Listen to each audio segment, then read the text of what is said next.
of like 3D fighting when you really think about it. But Tekken was the one that really made it mainstream. It really made it a thing that pushed it forward. And then after that, you got all these other legendary franchises. Tomb Raider, again, Metal Gear Solid, I mentioned. Final Fantasy VII, the first 3D Final Fantasy game, one of the most legendary and biggest and most important JRPGs of all time for a lot of people. That's still relevant even today, remake and everything else and other RPGs that came after it.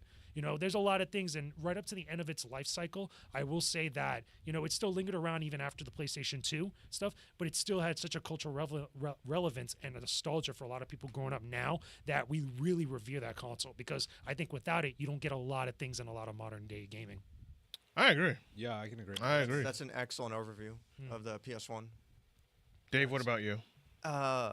Growing up, I actually had an N64, and I was happy with that. Yeah. But my older brother, who was probably more into gaming than I was at the time, he was pushing for the PS1, telling our parents, "Oh, we got to get this." Looking at magazines and stuff, and I'm like, "Why would I care about this?" We eventually got Final Fantasy VII, and I was surprised by, like, I never played a game that had such an emphasis on a story. Yeah. So many characters on a long adventure. The cutscenes were amazing. It really opened my eyes to how much bigger video games could be. We'll get into that later, but it's a very similar thing happened when I eventually played Silent Hill 2. I was really taken aback by the technological advancement that the PS1 brought forth. And it was a big deal for me. Like you said, Tekken, Metal Gear Solid, these were big franchises. I'm really surprised by how many original first-party titles started on PS1, because Sony didn't have a big plan for this, obviously. It was a partnership with Nintendo that fizzled out, and now that they're in the middle of it, they're like, all right, we have to create our own franchises. They made Jumping Flash, Siphon Filter, Ape Escape, Medieval. They did a surprisingly good job supporting this console on a whim. And it goes to show it's even today, it's still a hallmark of video games. It's one of the big contenders today, along with Nintendo, Sega back in the day, Microsoft. There's a ton of companies, like Atari is one of the originals. Right. Sony is one of the longer running ones. Aside from Nintendo, Sony might be, I think it's been lasting longer than Sega in the hardware business at this point, if I'm not mistaken. Yeah. Sony might be the second longest running major contender in video games home console, which is, that's a big deal. PlayStation's cool. I like it a lot. One thing I want to see more of, I want to see more consoles with a physical opening tray. I agree with that.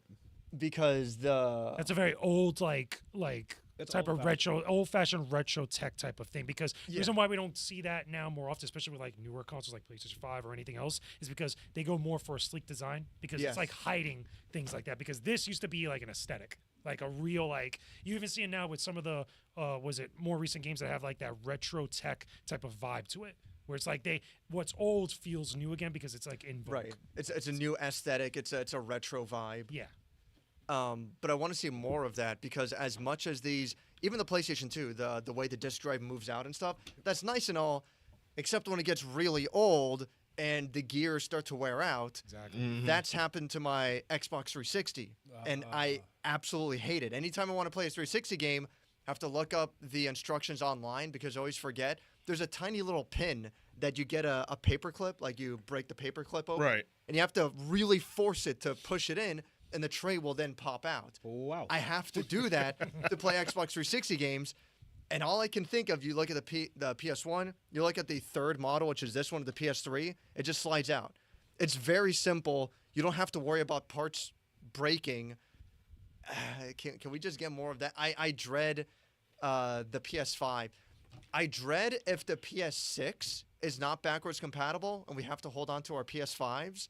And if the disc tray for that eventually wears out, I just want to see the pop-up. Just give me a button that just pops up. Like, It feels like such a simple thing. I shouldn't have to ask. For. No, you're definitely right on that, because even now that you pointed it out, just like, you know what, that does kind of make sense, because I remember when I had the PS3, when I had this the Super Slim, like, I hated the sliding thing because sometimes it would not read the disc. But Okay. with the PlayStation 1, you could just pop, opens up, you close it back down, and it reads. Cool. Even the Slim for the PS2, same That had a thing. pop-up. Yeah. The Slim for the PS2 is one of my favorite console designs of all time. Insanely small, efficient. It's good. It's even smaller than the Yeah, original it's real PS1. compact. It's real Yeah. tiny. Very small. I love those small consoles. I mean, I guess I didn't appreciate them as much at the time, but seeing the PS5 now, man, I wish that was way smaller. I love how we're looking across this and we all agree. Yeah. Yeah. Waluigi, what about you? Your thoughts on the PS1? So thoughts on the PS1? I played it very briefly as a kid.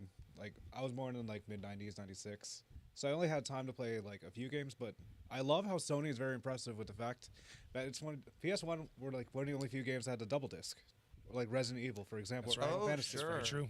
Like, I've wondered, like, Nintendo hasn't done it, Xbox hasn't really done much of it, but just seeing those double discs, like Resident Evil Biohazard, for example, it had 2 discs. Final Fantasy had like 3 and 4. Yes. Cases. I'm like, it's crazy, but how much like technology has gone through. Like, very few millibytes on a memory card. Yeah. The fact that we're Eight. just all gray, It's like 4. No, not even. Like it's, 4 or it's, 5, it's 4 or 5. very little. not much. It ain't shit. The fact that we've gone through a PS5, like, this is the pinnacle of gaming beforehand. Like, I'm trying to think of other games released, like Twisted Metal. Yeah, that's true. Like, Twisted Metal was a release. That was another major original first-party title. Yeah, that's true. Gex. Crash Bandicoot. Gex was Crash also Bandicoot, yes. another Gotta one. talk about Crash Bandicoot. You can't talk about PlayStation without Crash No, Bandicoot. you Yeah. cannot.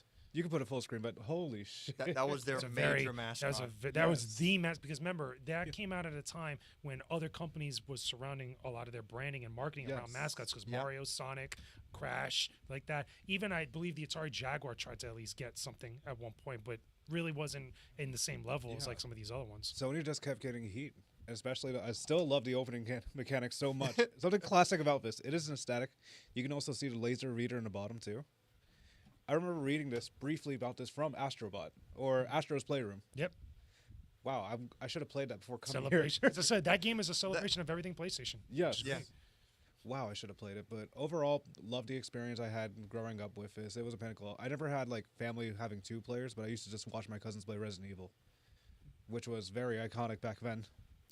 It's cool you say the double disc stuff. Yes. Obviously, that was a system limitation. If they could have fit it all in one disc, they would have. Yeah. Yeah. There- But yeah, there's something funny about that. It that is. you feel like you're getting more value out of the game in a way. Yeah. That did happen on other consoles. There were some double disc games, probably more than a few on Sega CD.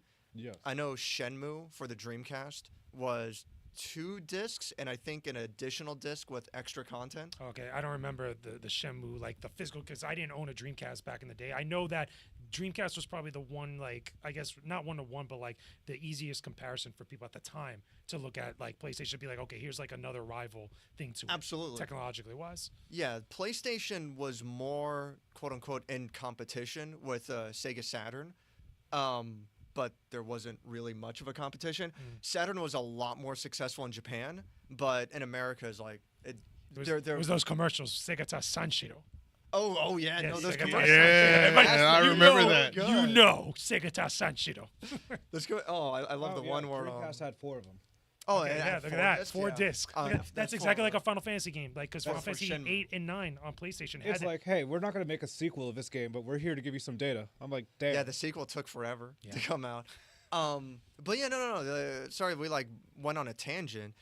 But yeah, no, it's funny how PlayStation games at a store, they took up more space. They had like the big black boxes. Yeah, the yes. The Oh long no! ones. Well, yeah. So there The was jewel that, case. but think I it was the jewel case, I was talking about like the double jewel. yeah, the one that's like meaty. Yeah, Like yeah. this. That's The meaty. Final Fantasy games had that. They were bigger. So were, they like, chunky. really stood out. But yeah, that's a good point. The original PS1 games, they came out in these really tall boxes. The first Tekken's like that. Oh, The first Tekken yeah. is like that, and a lot of the launch titles for PlayStation are like The that. first Resident Evil was Yeah, like that. that's right, Resident Jumping Evil. Flash 1.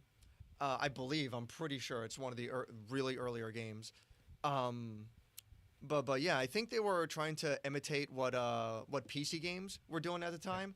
Um, I'm trying to think. A lot of really like weird old home consoles at the time, like Well, you know what it is? A lot of both the Sega Genesis and the Super Nintendo, and even you could argue back to the NES, their casings and the way that they were presented were made to stand out. So besides the Yeah. box art, but also the way they looked, they wanted to look unique. The big thing, obviously, with Genesis, they had the plastic case that was like tough, like that. Yes. It wasn't cardboard. they're With- like VHS clamshells. Exactly. With PlayStation, it was obviously like the crystal cases or the long cases like that were felt and looked different compared to everything else on the shelf. When you were looking at a video store, it was like, okay, you could point out where PlayStation. That's a was at. good point. I was thinking specifically like how tall and vertical it was, but yeah, all you have to do is just take an N64 cardboard case. You just tilt it vertically. It's the same thing. They just oriented it differently. Yeah, no, that was definitely a thing at the time. And early on in the PS1 lifespan, obviously Resident Evil 1 had the cardboard case, but Resident Evil 2 had the jewel case. Yeah, Even the special I forgot the name edition, of that. even the special edition of Resident Evil 1 had the jewel case. They figured early on is like, well, we can save resources, we can save cost. Yep. And yeah, it didn't take long for everything to be on jewel cases. Which I like for collecting. It takes up a lot less space. That's true. And no, and I like it a lot better that way. You can see going forward. I don't know. Was that just the direction the market was going in general, or did PlayStation specifically pave the way for that? Because for PS2, they went on to DVD style cases. Yeah. And now there's Blu-ray style cases, which is just a continuation of that. And that's the way it's been, since the PS3. It's been the Blu-ray style cases, even for Xbox 360 and Nintendo Switch. They have their own style of Yeah. case, The small But- ones, like really small. but it's definitely meant to fall in line with these DVD style cases. I don't know if that's PS1 with their jewel cases. They started that and they paved the way, or was the market just always I going think that I think it was direction? more before that. I think you got to like I said, you got to go all the way back to the NES. I would even argue you probably have to go all the way back to the Atari 2600, with the way that the cases are designed, the way that they look aesthetically, like that. When you started getting to Sega Genesis, and you could maybe argue Master System, where they had the hard plastic case, because that was when they started to get a little bit more in line, or at least what we would eventually see with the DVD style cases. Because with PlayStation 2, we'll get into, they started catering more because it's an everything device. It's a gaming device Yes. that plays also DVDs. It's your cheaper DVD alternative. And we'll especially talk more about that with PS3. Yeah. They really tried to overdevelop and overdesign how much that console could do.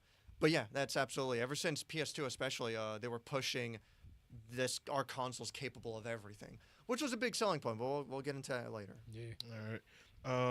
I do want to finish up. So Waluigi, you're done with your. All right. So for me, when it came to the PlayStation 1, granted, I was a Nintendo guy. I was a heavy N64 guy. So I didn't have a lot of experience with the PlayStation 1 until my brother on my dad's side.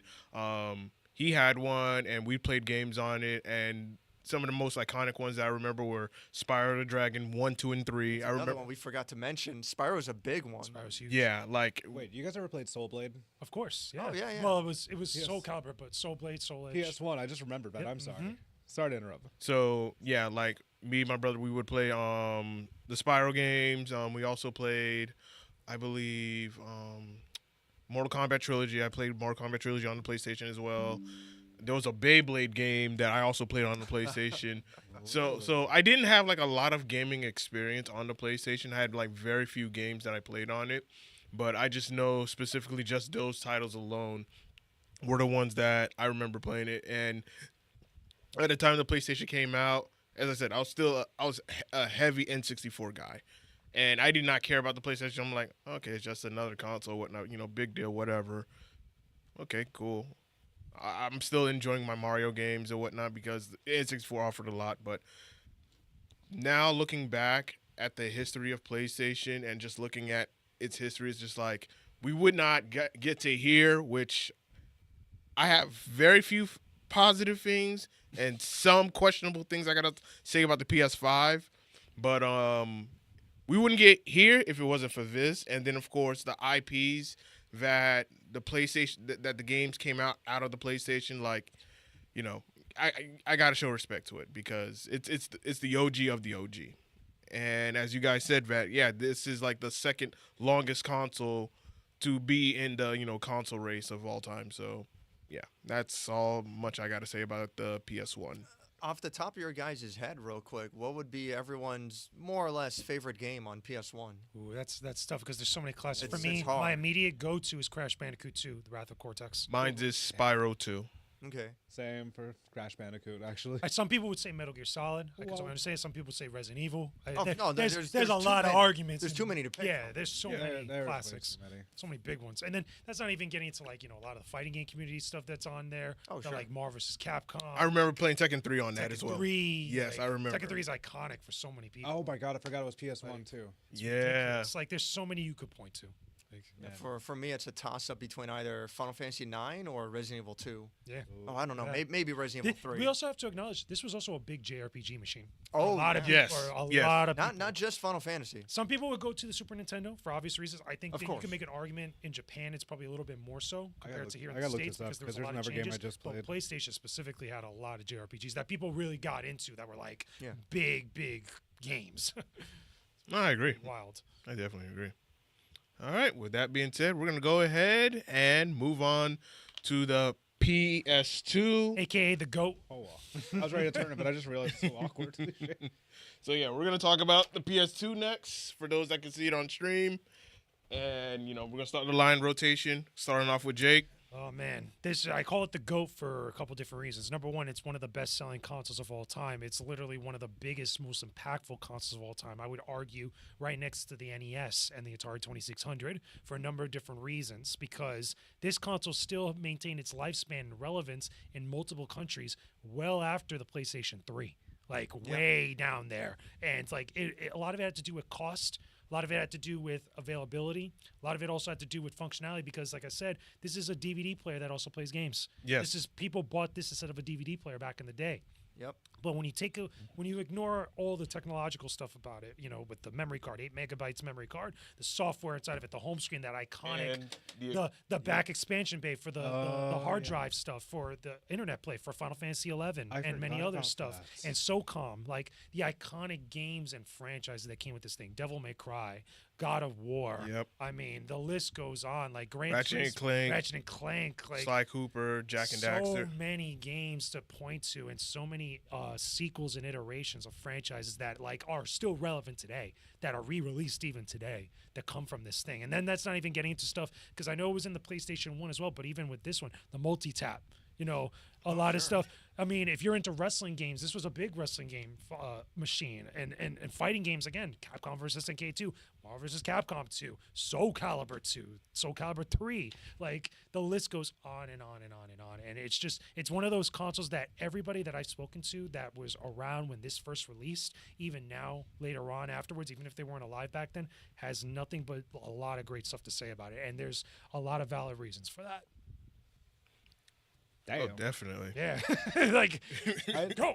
I absolutely agree. The PS2 was a massive impact. Something I'm going to mention for the PlayStation 3 as well when we get to that, but it can't be emphasized enough.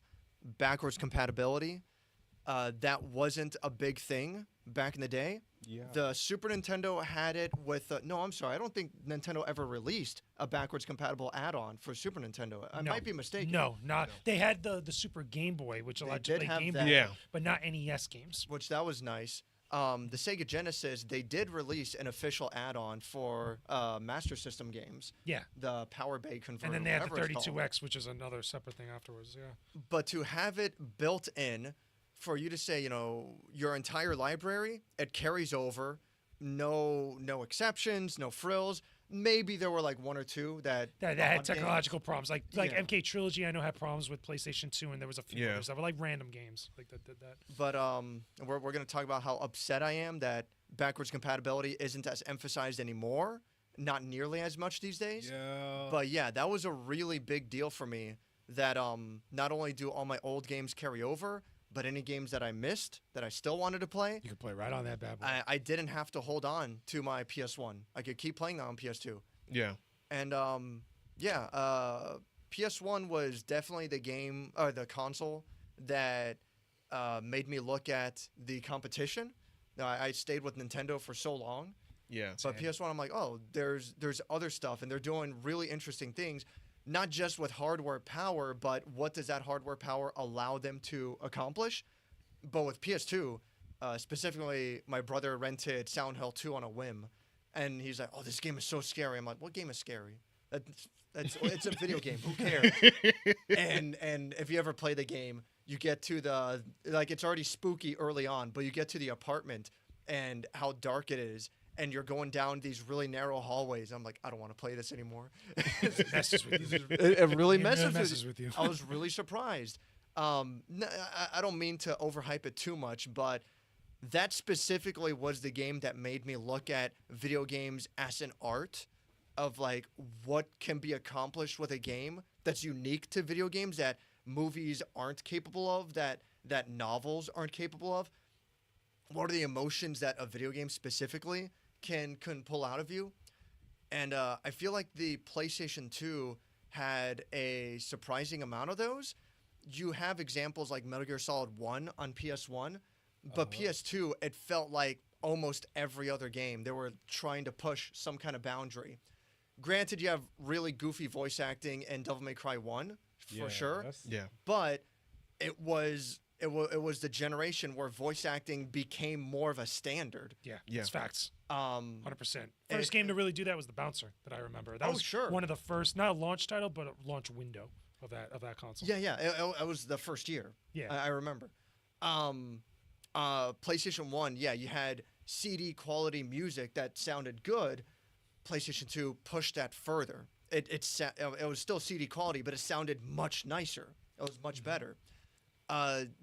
Games just got deeper to such a degree that it really made me look at. Obviously, I was still young. I was just a teenager, but it made me look at this more than just a hobby, more than just something to goof around with. Oh, that was fun. That was when I started getting an interest of examining, like, oh, well, what makes games different from each other?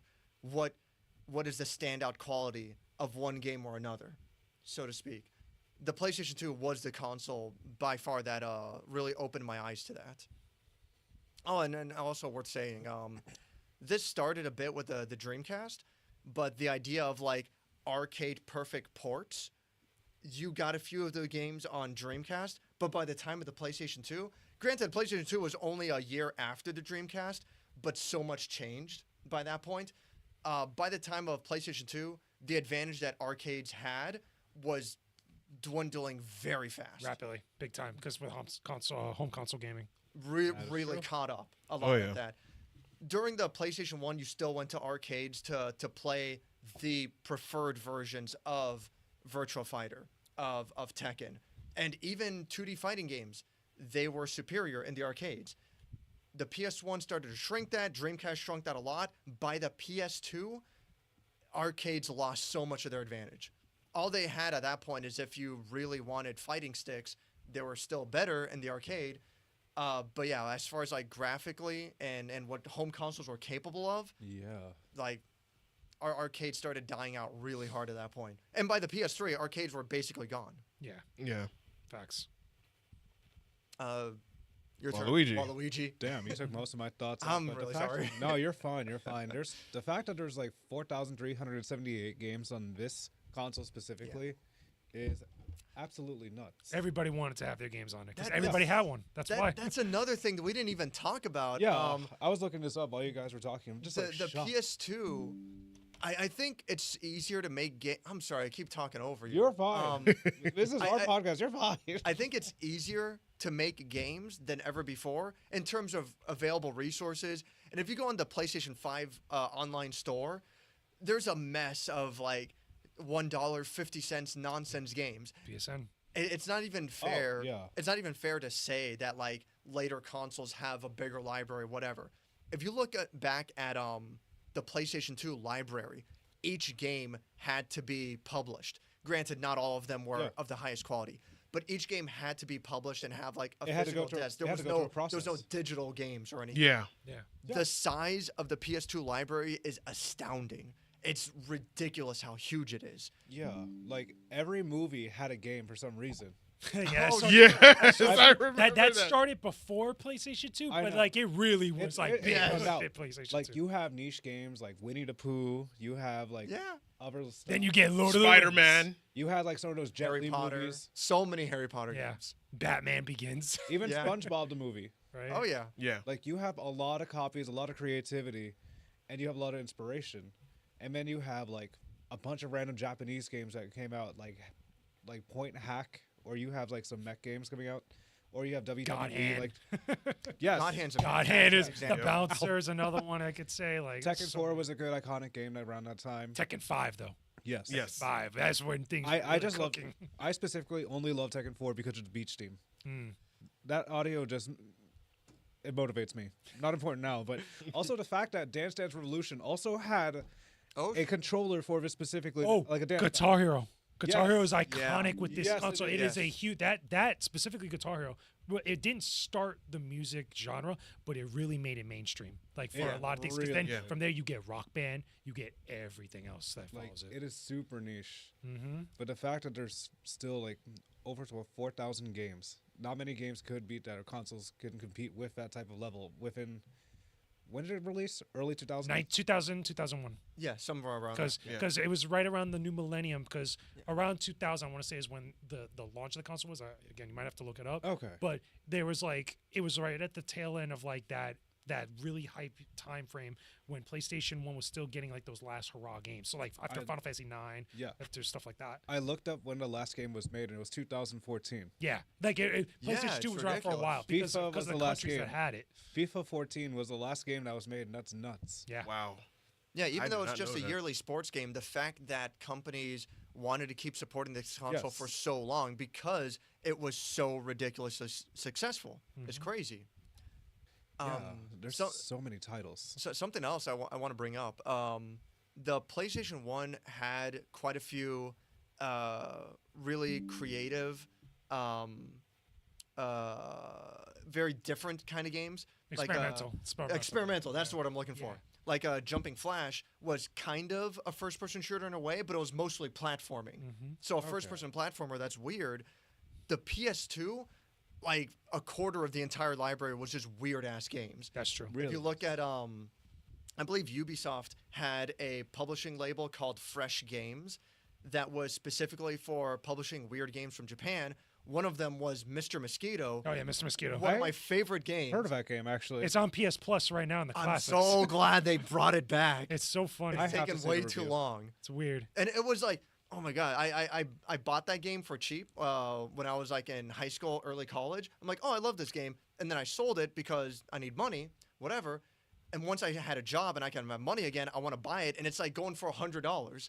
I'm not going to do that, and the price only went up more. I'm so glad they finally re-released it. Holy mackerel! But yeah, things like Mr. Mosquito, it's literally you're playing as a mosquito and you're biting residents of a home. And you have to sneak around. You can't let them catch you. It's such a stupid game, but it's great. Katamari Damacy. Yeah. Yes. One of the best games on the PS2, bar none. So creative, so fun. Oh God, one of my most favorite genres. I'm so sad that they don't do it anymore. The PS2 is the home of light gun games. That's true. There's Time no Crisis, competition. You have a whole bunch of them. That's on there because of the attachments, the accessories that this console had. Yeah, that's it an enabled arcade pretty killer. much everything that you could think Yeah. of, which is Li- awesome. Light gun games, Time Crisis 1, 2, 3, Crisis Zone. If I'm not mistaken, which blows my mind, Silent Scope was on PS2, but it was not compatible with the gun, which is so stupid. But there was also Ninja Assault, Vampire Knight. Attack and Try- Power Juju was also a niche game for the PS2. I never heard. Was that a light Second gun? the Power. game? No, not a light gun. Oh, Second the Power I- Juju is I a know that platformer. game. It's a platformer. That's a Yes. platformer. Yeah. I'm trying to think of other niche games. I'm like, So holy many shit. platformer. Also, new franchises born on PS2. Yeah. Speaking of platformers. God of War. Um, God of War. well, I mean, for weird stuff like that's first party, but like there's a lot of like. You Oh know, no, I experimental was stuff. gonna say Ratchet and Clank. Yeah. Yeah, that's- Oh God, what's Jack and Daxter? Jack and Daxter, That's the Sly pinnacle. Like, Cooper, like you mentioned before. Oh, Sly Sly Cooper's Cooper. another fantastic one. Yeah. How crazy that Insomniac made Sly Cooper, right? No, Sucker Punch. I'm sorry, Sucker Punch made Sly Cooper. yeah. I was ready to look That's it up. where they started, and then they later went on to make Infamous, Yeah. and they later went on to make And Ghost of Tsushima. Yeah. All fantastic franchises. I don't know what they're playing with Ghost of Tsushima now, but I love that Ghost of game. Yote. That's the next. That's thing. right. That I was thinking, like, aren't they making something else? Yeah, and they're getting a movie. so or a glad. series. Yes, they are. Anime series. Yes, they are. Yeah. Really surprising how many starts, like for how many beginnings were on PS1, how many new starts that still have an impact today on PS2 as well. It's a testament. It goes to show how powerful both consoles were in their own right. Obviously, Metal Gear Solid 2 and 3 on PS2. Both, Oh, yeah. Just as Yeah. Metal Gear Solid 1 was really strong on PS1. 2 and 3 were definitely. 2 and 3 were just in their own right, also extremely good games. I'm like going through like half of his stuff. Oh, the list is ridiculous. There's so many. Yeah, that like you could they even point to. have karaoke games. I Yeah, forgot about. they that. do. Oh, sure. Yes, they do with the I- mic. I played it too SingStar. a long time Or ago. no, it's not called SingStar. I forgot what it's called. Something But like that. there's a lot of stuff like even some of the stuff that was coming after PlayStation 2 was still getting backwards compatible or released backwards on it because Guitario had that with a couple of their different games, and I think also some of the other musical like related type of games. I just can't remember their names. At the Well, moment. like, for And example, DDR like- as well. Yeah. Like Rock Band was a PS3 game, but there was a version Yeah, for PS2. PS2 exactly. Yeah. A You want- lot of interaction. Speaking of really crazy experimental games, I'm sure you've heard of it. The game Lifeline on PS2. Lifeline. So maybe you haven't heard of it, but it plays kind of like Resident Evil in a way, but you don't use a controller to control it. You play as a guy looking through cameras, and you direct the player character, and you only use a microphone. And you say things like "Go forward," "Turn left," "Turn right," "Aim your gun," "Fire the gun." And she's on a space colony starship kind of thing that's been invaded by monster aliens. She's like, "Oh, I need you to guide me out of here." Oh, that's interesting. The whole game is directed just using a microphone. Just insane. Bizarre experimentation that we don't see that level of anymore, I believe. There are still experimental games, but not to the level of using accessories. Guitar controllers, dance mats, light guns. That kind of ended. It continued a little bit with the PlayStation 3, but by the PS4, it was all gone. It was all done. Agreed. Speaking of more music games, Taiko Drum Master for PS2. That was another one. Yeah. It had its Oh. own Taiko drum controller, and you really beat the hell out of the controller. Yeah, the PS2. It's an amazing console. So much experimentation. So graphically advanced. So many firsts, and yeah, just a solid SL console. Really good. End of an era, I'd say. A really solid continuation after PS1, and it ended on a really good note. Okay. Well, Luigi, you have anything further? Nothing I could say besides PS2 is like one of the most legendary consoles to like be shown to you guys as well. Facts. Absolutely. All right. For me, all right. I know y'all said a lot. I'm gonna say a lot. I would say this right here was like the golden era of gaming. Like if you had this, like this was peak gaming. You were at good. its prime. Yeah. Like you, the amount of games that came out for the PS2 era was just great. I remember like when like the midnight releases when people were camping out of Yeah. Walmarts, Best Buys, Circuit Cities, when we had them, Radio Shacks when they had them. Like people were just camping out just to get this console, and when they finally got it, all the games that came out, and then year after year more and more games came out. Like not only this was like, you know, your first party games like Jack and Daxter, Sly Cooper, Ratchet and Clank, SOCOM, where one of my beloved series, Devil May Cry, God of War. I also were playing, you know, sport games like Madden, NBA, NBA Street. Street, Oh, NFL Street, Street. baby. Yes, NBA Street like was yeah. good. Metal Gear Solid 2, Metal Gear Solid 3. Bro, like this, the GOAT, the king. Grand Theft Auto, what, 3? Three. Oh, Vice yes. City. Vice San City, Andreas. San Andreas. Yes. Oh, yeah. This. this console right here, like when people, like when you ask any PlayStation fan that has played any of the consoles or all of them, they're gonna tell you the PS2 rivals all of this on the table. On its own. Yeah. Yeah, it's literally. crazy.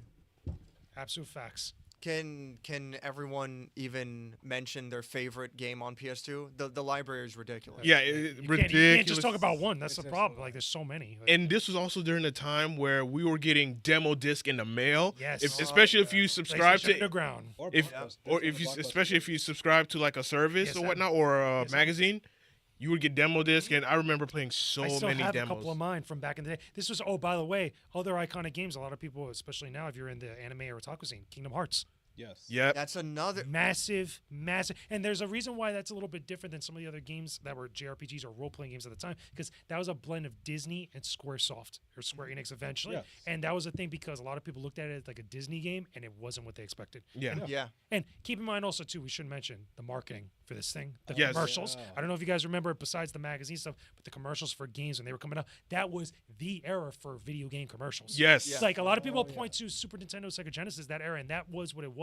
But with this one, this was a whole nother thing. You got games like for the Star Wars games, Episode 3, Revenge of the Sith. That was a huge thing when the movie was coming out. Battlefront, huge thing coming out. Kingdom Hearts had crazy commercials. There was so many. Ratchet and Clank had crazy Ratchet and commercials. Clank with the yes. guns, with the different Yes. the Rhino, Yes. all that stuff. Oh my God! Like there were so many things you could point to that were marquees of the time outside of games. That was what made it so big and so Yes. interesting. So it was crazy. Can we also take a moment that's also like compatible for DVDs? That we mentioned that this was Yeah. the DVD Like- player that everybody had. Like that- as we- we look on, like I just realized that too. I kind of forgot low key. Like I'm trying to remember what movies I used to watch, but I used to just I used to watch get the classics. Star Wars DVDs on there. I used to also Yeah. get like just some random things like movie series. You Like could also play CDs. yeah, you could do all that on it. Yeah. But this was the device people got instead of getting those other devices like a DVD player, like an actual Like a CD CD player. player. Sorry, it was all in one. And this was also the start of like many anime fighters like Dragon Ball, Budokai games, Street Fighter Collection, Naruto started. Bleach had Yu Hakusho, anime games. Dark Tournament. Yep. Oh yeah. There was a couple Digimon stuff I know on PlayStation, but I think also some of it continued to PlayStation 2. Yes. WWE. Yeah. WWE or WWF at the time. Like there was a lot of stuff. I remember like weird games like Blood Rain were out. Yes, Blood Rain, Blood Rain 1 and 2. started Yes. on PS2. That's another one. Then just completely died out. And I would also say before I continue on to the PS3 vet, the PS2 also was like my very first online gaming experience because I was able to play one of the Ratchet and Clank games on multiplayer online with this. And then I also played SOCOM, yeah. SOCOM Huge. 2 online with the PS2, and they're just like Huge deal. Yeah. Huge deal. And then also keep in mind Final Fantasy 11. This is when the MMO RPG, besides like Warcraft or before, I don't remember the exact time when World of Warcraft came out. It might have been a little bit later, but that was the era of like RuneScape. That was the era of Yeah. like, a lot of games where MMOs were really starting to come into the more public consciousness. And that was probably the first big one because you had to do all this stuff, Yeah. the PlayStation 2 to evolve. It's because EverQuest was such a right. was so popular and so successful. A lot of other companies, most successful like Final Fantasy 11 and World of Warcraft, were trying to capture that as well. Yeah, I forgot that PS2 is even an online console on top of everything. The only one to rival it was the Dreamcast, because Dreamcast was the one that built Yes. it into the console that you didn't have an accessory to put into it. Yeah. that's true. And the Dreamcast was really successful at that. A lot of sports games were online on Dreamcast.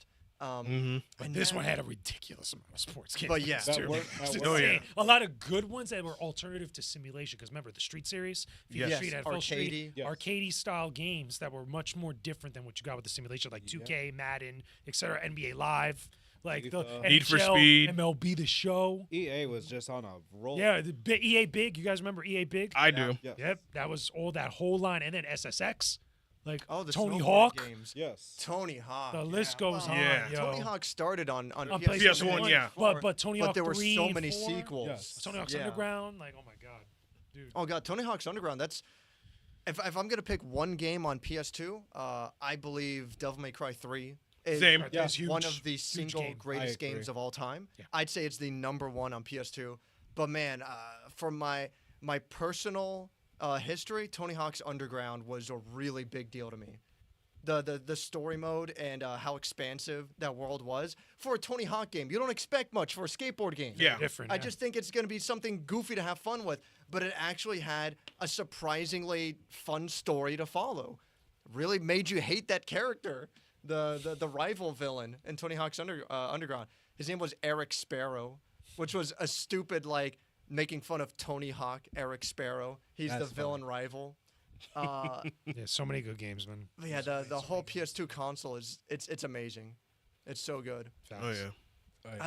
We should move on. Oh yeah, because we'll be on it all day. all day, Because literally. I We was, just do an episode of that. Let me Just just like, put this away. I was about to mention some things about Final Fantasy 11, but like we got to go. keep in mind also, Final Fantasy X was the first big Final Fantasy game that had voice Oh. acting. That's a major, significant point in gaming history for role playing and Japanese role playing games specifically, because you did have other role playing games and Japanese role playing games that came afterwards that were on this console that were big, but Final Fantasy X is credited as the first one with voice acting for that series. For JRPGs, you guys remember Dark Cloud? Yes. Yes. Sure. Dark Cloud that's 1 and 2. another one. So I emulated Dark Cloud 1 recently, enjoyed the game, and then Dark Cloud 2 is what I'd known for originally. I'm like, why the fuck is it going to the past and the present and the future? Dark Cloud 2 was pretty big for the time Well, it just goes traveling stuff. Yes, I still have to replay that game. The biggest three role playing games I could say for PlayStation 2: Final Fantasy X, Kingdom Hearts, Dark Cloud. And if I had to choose one that wasn't an MMO, because you could say Final Fantasy 11, Yeah, like that's- off of that. But there's so many others you could point to on that list. It's insane. 4,000 games. It's hard to like go with. insane. I, Oh, yeah. I want to build on that. You were talking about Final Fantasy X's voice acting. That's a big deal Yeah. because you had voice acting in previous generations, but it wasn't realistic for RPGs typically because they were so text heavy. Yeah. And you're really going to voice act all of that. Now you're just reading it. And First half of the and series. Final Fantasy X wasn't like 100% voice acted, but there was so much. And the cutscenes. realistic cutscenes. Basically, every major line of dialogue was voice acted. It was only minor NPCs that was text only. That's a really big deal. That set the standard going forward. Big time. For real. Let's Yeah, finally move on. yeah. Let's move on because, as I said before, we will be on the PS2 alone all day and just be like, yeah, forget everything else. We're just gonna talk about the PS2. So before we even get to the PS3, we got to talk about the PSPs. Yes. because that came out Those are during the Oh, man, PS2 I got era a crazy and history with this thing. Oh Lord. the PSPs. Mm-hmm. Let me put the camera. Technically, we're missing one because remember, there's two models of the original PSP. Yes. There's the different one with the back, Well, there's the the snapback one. Oh yeah. yeah. there The were first there model, were the 1000 one, and then that one I think is the 2000 or 3000 one. With No, the, the- you the- pull back. You don't have the little switch on the back. You have to pull it back on. Yeah, okay, that's the original one. They have the little snapback one. Yeah. I think that's the 1000 one model. Then there was, There was another another one one that, like like- after like- this. like that a you pulled actually back. you have to actually physically pull it out. Oh, okay. Yeah, with the UMD. I didn't know that. Yeah, it's like 3 models of the original one before the Go. Something Okay. like that. I Yeah. absolutely love the form factor of the Go so much. Yeah, how gorgeous these little things are. I had a white PSP Go myself, and how small it is, how efficient. And he's got Battlefront 2 in it too. The right one. The right Battlefront game to put in this thing. That's how you do it, son. Look at that. It takes me back to college, like just playing this. By the way, sure. we also should mention, even though we don't support piracy here, this had a It was a ridiculous piracy machine. piracy thing because of kids in Yes. college that you got to play a ridiculous amount of games because one of the big things that they Volume. pirated this for was to emulate classic retro 16-bit games Right. and other stuff on here, which is a huge part of why this little handheld sold so much.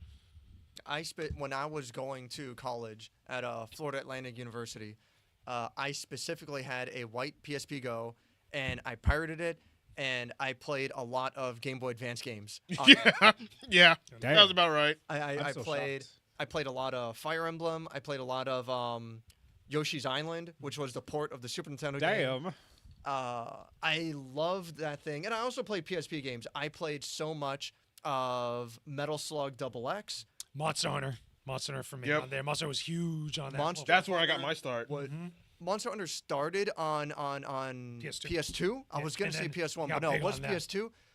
But it found its home more than anything on PSP. Facts. especially in Japan. But even here, Monster Hunter was pretty big on PSP at the time. By the way, PSP was also a big deal when it came to the UMD units, the disc like that for movies like that, besides sure. games, because a lot of people started being portable with the movies that they would watch like that if you were on a flight or whatnot. So you had games and movies available to it in the same way that yeah. PS2 had, but it was just a different format. Now, the movies didn't take off too big with the UMDs. I think at some point they just stopped because of the piracy of the console. That's why Sony stopped really supporting it like that, but it was still available for a while. Yeah, I remember Final Fantasy VII, the Advent Children movie. Was That's on right. Avid Children was the big one. Yeah, I remember when Final Fantasy VII, the Advent Children was on there originally. Yep. Then Daxter was one of the spin-offs, but I never really had much memories of playing it. Now that I think about it. Tactics, Final I Fantasy just Tactics surf on there. online. Oh, with it. sure. And the original re-releases of Final Fantasy Oh. 1, 2. 1 and 2. Because 3 never came here until the DS like that. But the re-release, they were like remastered versions. And then later on in its lifetime, they got the Final Fantasy 4 Complete Edition, which had everything Yes. Final Fantasy 4 related into one package with the remixed music and artwork and stuff. Which Oh, is pretty wow. cool. It's a very, very big deal for JRPG fans. There was a lot of stuff on there that people got to play that were like either spin-offs or like variations of previous like classics. that I people didn't know loved. that. Yeah. It was a huge deal. The PSP for me was not only just my gaming, gaming on the go, but it was also like my media player because I would put all of my music on Oh, there. yeah, the music too. That was Oh a big man, thing. That's true. Like- the little memory stick duo. yeah, because like when I would take the city bus to go home or whatnot, like this was like my media player. Like I would just like listen to music or whatnot, go to my friend's house, put music onto it, and then just go home with my PSP and then just listen to just music and whatnot if I didn't feel like playing games, because when you would play games, you would burn your battery out quick. But if you were listening to music, it would be slower. So That is true. yeah. Yeah, it's easy to take for granted now. Yeah. But this was an era before the iPhone. This was the first rival to the Game Boy. You got to understand, it's like a real competitor. When it Yeah. came to handheld gaming, the Game Boy and eventually the DS dominated the handheld market for many years. Like that. This was the first real, like, because people go to Game Gear and there's like Game Gear and they're saying like, oh, that's a real competitor. It was for a time, but it wasn't on the same level of relevancy in No. the public consciousness. With this one, this was a new type of like era for portable devices, not just gaming, but devices in general. Oh yeah, Game Gear had its audience, but there was no real competition. Nintendo still dominated for the most part, but PSP definitely made its mark. It sold Up to the point it died, yeah. up to the point it died, yeah. But it was still a successful enough console with its own library of games. It had it's funny because on DS you had Grand Theft Auto Chinatown Wars, right. Yep. which was its own game in its own right, whatever. Then you had the Grand Theft Auto games on PSP that practically rivaled what GTA was Stories. on PS2, to the point that they actually ported the PSP games to the PS2, just to go to show how well it stood alongside the mainline Grand Theft Auto games at the time. The PSP was surprisingly a surprisingly beefy console hardware-wise, what it was capable of. For a portable device, yeah, definitely. And again, this was an era before smartphones, before the iPhone. This is That- the iPod.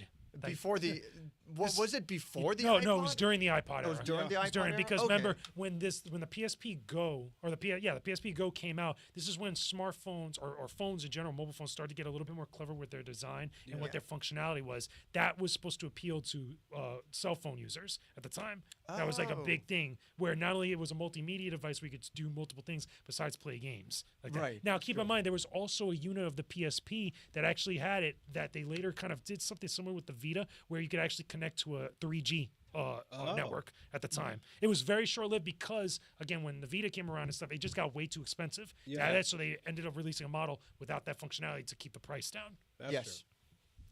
true. All right. Yeah, the PSP was fantastic. I think the biggest point was Sony managing to compete against Nintendo and doing reasonably well compared to so much of the failed competition. Game Gear did well enough. Atari Lynx never went anywhere, obviously. N-Gage is a joke.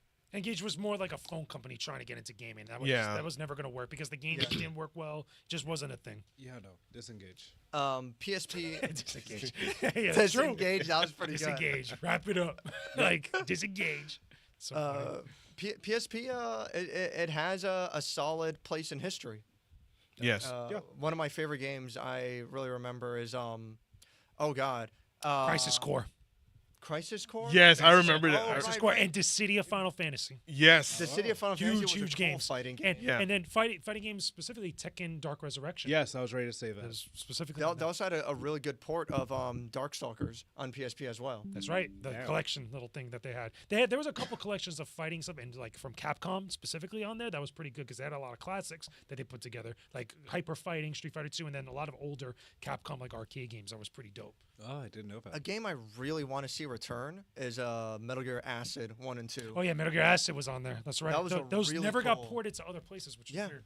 Even to this day, Konami did the Metal Gear Solid collection, and they called it Volume 1. I'm waiting for Volume 2. Hopefully, they bring back Metal Gear Acid. Mhm. At least give me some way, because like if I want to play something on a home console, my PS2, my PS3, they can play all of my physical discs. The PS5 covers PS4 and PS5, obviously. I don't have a great way to play UMDs on a TV. Yeah, it's a dead technology. There's no way to do it without like actually having the It's original not like a hardware. Switch where you Those just games, dock it. the games got to get ported to the PSN, to the digital networks and stuff. to do that. And thankfully they have been doing that. Not as quick as I'd like, but they have been doing that more recently. But yeah, I really want to see Metal Gear Acid come back. I really, really want to see Ultimate Ghouls and Ghosts. Ultimate Ghouls and Ghosts. Oh, Yeah, I remember that was on PSP. Yeah. Hard, like all the Ghouls and Ghosts games are hard. That one they took it way too far, but a really good game, really fantastic Facts. game. PSP obviously not nearly as big as PS2, but it has its own place, and it's really Yeah. cool. I dig it. And to this day, I want to say for like handheld form factors, portability, how easy it is to use, whatever, it's gonna be between PSP Go and Game Boy Advance SP. I absolutely love those two, but the PSP Go is more fully featured. The Game Boy Advance SP doesn't even have a headphone jack, Yeah. which to me is ridiculous. Obviously, the huge limiting factor for the PSP Go is the fact that it can't take physical media. Yeah, because Which- it's digital only. That's yeah. the thing. That's really unfortunate. But considering how small it is and how powerful it is, and this rare, unique exception, I'm almost willing to accept that. I just love like sliding it up and down. It feels so nice. It's like a phone from back in the day. It's awesome. Oh yeah. All right, now time to get to the PS3. Mm. This time we're gonna start opposite. I'm gonna start off with you, Waluigi. I actually never really had much experience with the PS3, as shocker as that sounds. Really? Yeah. Not any of the models. None of them. Back when PS had that big hacking issue. Yeah, when the PSN went down. Yep. that was you not- have to talk about it with this console because it was Yeah. such Yeah, a that's big the deal. time I actually fairly Yes. remember because I was at my cousin's place to play it specifically. I played some of the Batman Arkham games actually when they first came out. Modern Warfare 2 was one of them as well. And wow, that popped out nice. But but I never really had much experience with the PS3 as much. I played God of War. God of War Collection. Oh, God of War 3. Okay, yeah, because they had the That's collection nice. on there as well. Yeah. But this is when I was younger. Cool. My experience with it does lack, but the history revolving around it nowadays is what's shocker. The fact it still has servers is nuts. Yeah. Or updates. Or the fact you can modify it, but not really do much after every update. Mm-hmm. But what mods were there? Or I forgot how people modded their PlayStations. Well, people modded it so that way it could be region. region free. Region free, Oh, okay. like something like that. Something along those lines where it allowed them to be able to play more games that were like from other places, like Japan, obviously, Okay. etc. There wasn't a lot because I think in this era with PS3, Xbox 360, like that, Yeah. that's when the piracy stuff started to kind of fade a little bit and become different to what we know now, Yeah. compared to how easy it was in the eras prior to it. Yeah. I think it was much more difficult from what it looked like. Well, yeah, to an extent, but also keep in mind. Well, I'll get more into it when I talk more about it. But like that was a thing I know. Yeah, I For- was for that era. I was an Xbox boy back then. And man, that was when the console wars like really kicked in. Oh yeah. It was like a weird time where like PS2 wasn't really mentioned, but when PS3, PS4, that console wars kicked in. You see the Flash Gets videos, and you just see like a bunch of people comparing Modern Warfare 2 and Street Fighter for Xbox, and then Gears of War, and every big IP that just popped up. That's what I personally have to say. It's a great system overall, and it had some good history, but I didn't personally have much with it. Wish I did. Gotcha. Warface? I have a lot of history with PlayStation. I have a lot of fond memories. But I think when I think of PlayStation 3, I think of Sony being arrogant more than anything. Arrogant? Yeah. It's true. That's facts. If you look at PlayStation 2, they were very, very experimental. They freaking hired David Lynch. You know, The commercial, yeah. Because he just passed recently, yeah. Yes. But they hired David Lynch to do some really off-the-wall commercials. Weird. But then you look at the launch commercials for the PlayStation 3. You want Even to more weird. You want to talk about weird. At least with PS2, it's like, oh, I see where you're going. That's kind of weird. That's kind of cool. Remember the With PlayStation PS3, 9 commercial where they did it for The this? PS9 commercial was great. PlayStation 9. It's that little probes that go inside of you. It's like, Yeah, hell. it like hallucinates you to make you think. And then the idea was like history starts here, so to speak. So that's pretty arrogant. But they were just having goofy fun. But with the PlayStation 3, one of the most famous quotes, I forget who, but some really higher up in Sony, he said, Get a second job. well, that was That was one. one That was of them. another one. That was a big I one. believe I believe that was That was a huge thing. because the on. PlayStation I remember that 3 at was, E3. it was so expensive, Yep. ridiculously expensive at $600 launch. $600. $600 And just for he- the console. He said, "How can you expect people to afford this? Get a second job." That's bold. I forgot about that Yeah, one. That's was not a even what I was going to huge. mention. Yeah, I remember people were mad. That's arrogance. That's minus. I believe that was someone in the American branch said that. Yeah. The Sony quote, America. the quote I was thinking of, I believe, was from the Japanese branch. I forget who exactly, but for some higher up, he said, "The Sony brand is so big, we could launch the PlayStation 3 with no games, and it would still sell like crazy," which was so arrogant. Is like, what do you think people buy your console for? That arrogance really bit them in the ass, and it's so nuts. We didn't even talk about this. I just remembered this now. For the PlayStation 1 launch, when they revealed it at E3, Yep. they came on the stage right after Sega with the Sega Saturn. And the Sega Saturn had this big speech, all these tech specs, This and is they iconic. and they revealed the price. The price was way higher than anyone expected. For Sony, he had this big speech prepared, but he just went to the microphone and all he said was $299. Yep. And then walked away. Yep. That's And that iconic. was it. And everyone cheered That's a like huge crazy. part in gaming history. Holy shit. Yeah, that was, Really? But it's one of the most iconic It was- speeches it was at a a big trade deal. show. I believe it was at CES specifically. Oh, and it was, so it Ken, wasn't and it was E3. Ken Kutaragi. Oh, okay. Ken Kutaragi walked just up there said- and he was like, "Yo, this is what's up," and he just walked off the stage. Yeah, That's real. yeah, that's it. You could go find it on YouTube right now. It's one of the biggest things. It was a big deal. How insane that was just 2 generations ago, and then we get to PlayStation 3 where they're saying get a second job. Keep in mind they're coming off the hype of this thing. Yeah, of PlayStation course. 2. Well, that's why. Yeah. It's impossible to really express how successful the PlayStation 2 was. At the There time, was yeah. nothing like it at the time. Nothing sold as fast. Nothing had as big of a market share. Sony really felt like they could not lose. And then they released the PlayStation 3, insanely over-designed, over-complicated. You guys remember the original controllers for this thing, the Boomerang? Oh, the I've never Yes. seen the prototype for the Boomerang. Dude, that was wild. Go look it up. Like when you get a chance, if you've never seen it before, it's wild. Like Just- that could have been the PlayStation 3 controller. We could have never had the DualShock 3. You just look up the PS3 Boomerang. Yeah. Like, yo, Sony, what were you thinking? No, it's insane. It's just like chuck it and it comes back at you and hit you right back in the head. I guess part of it is because the PSP was capable of so many things, a multimedia I forgot thing. about this. Mm-hmm. This Then- thing is so ugly. Then with the PlayStation 3, it had things like a freaking SD card reader. Yeah, the time. Fat Boy one. Fat Boy the, one, the yeah. original, not the one we have here. Not this one, but the original one also was backwards compatible. They removed Yep. that Yes. specifically with the next model, like that.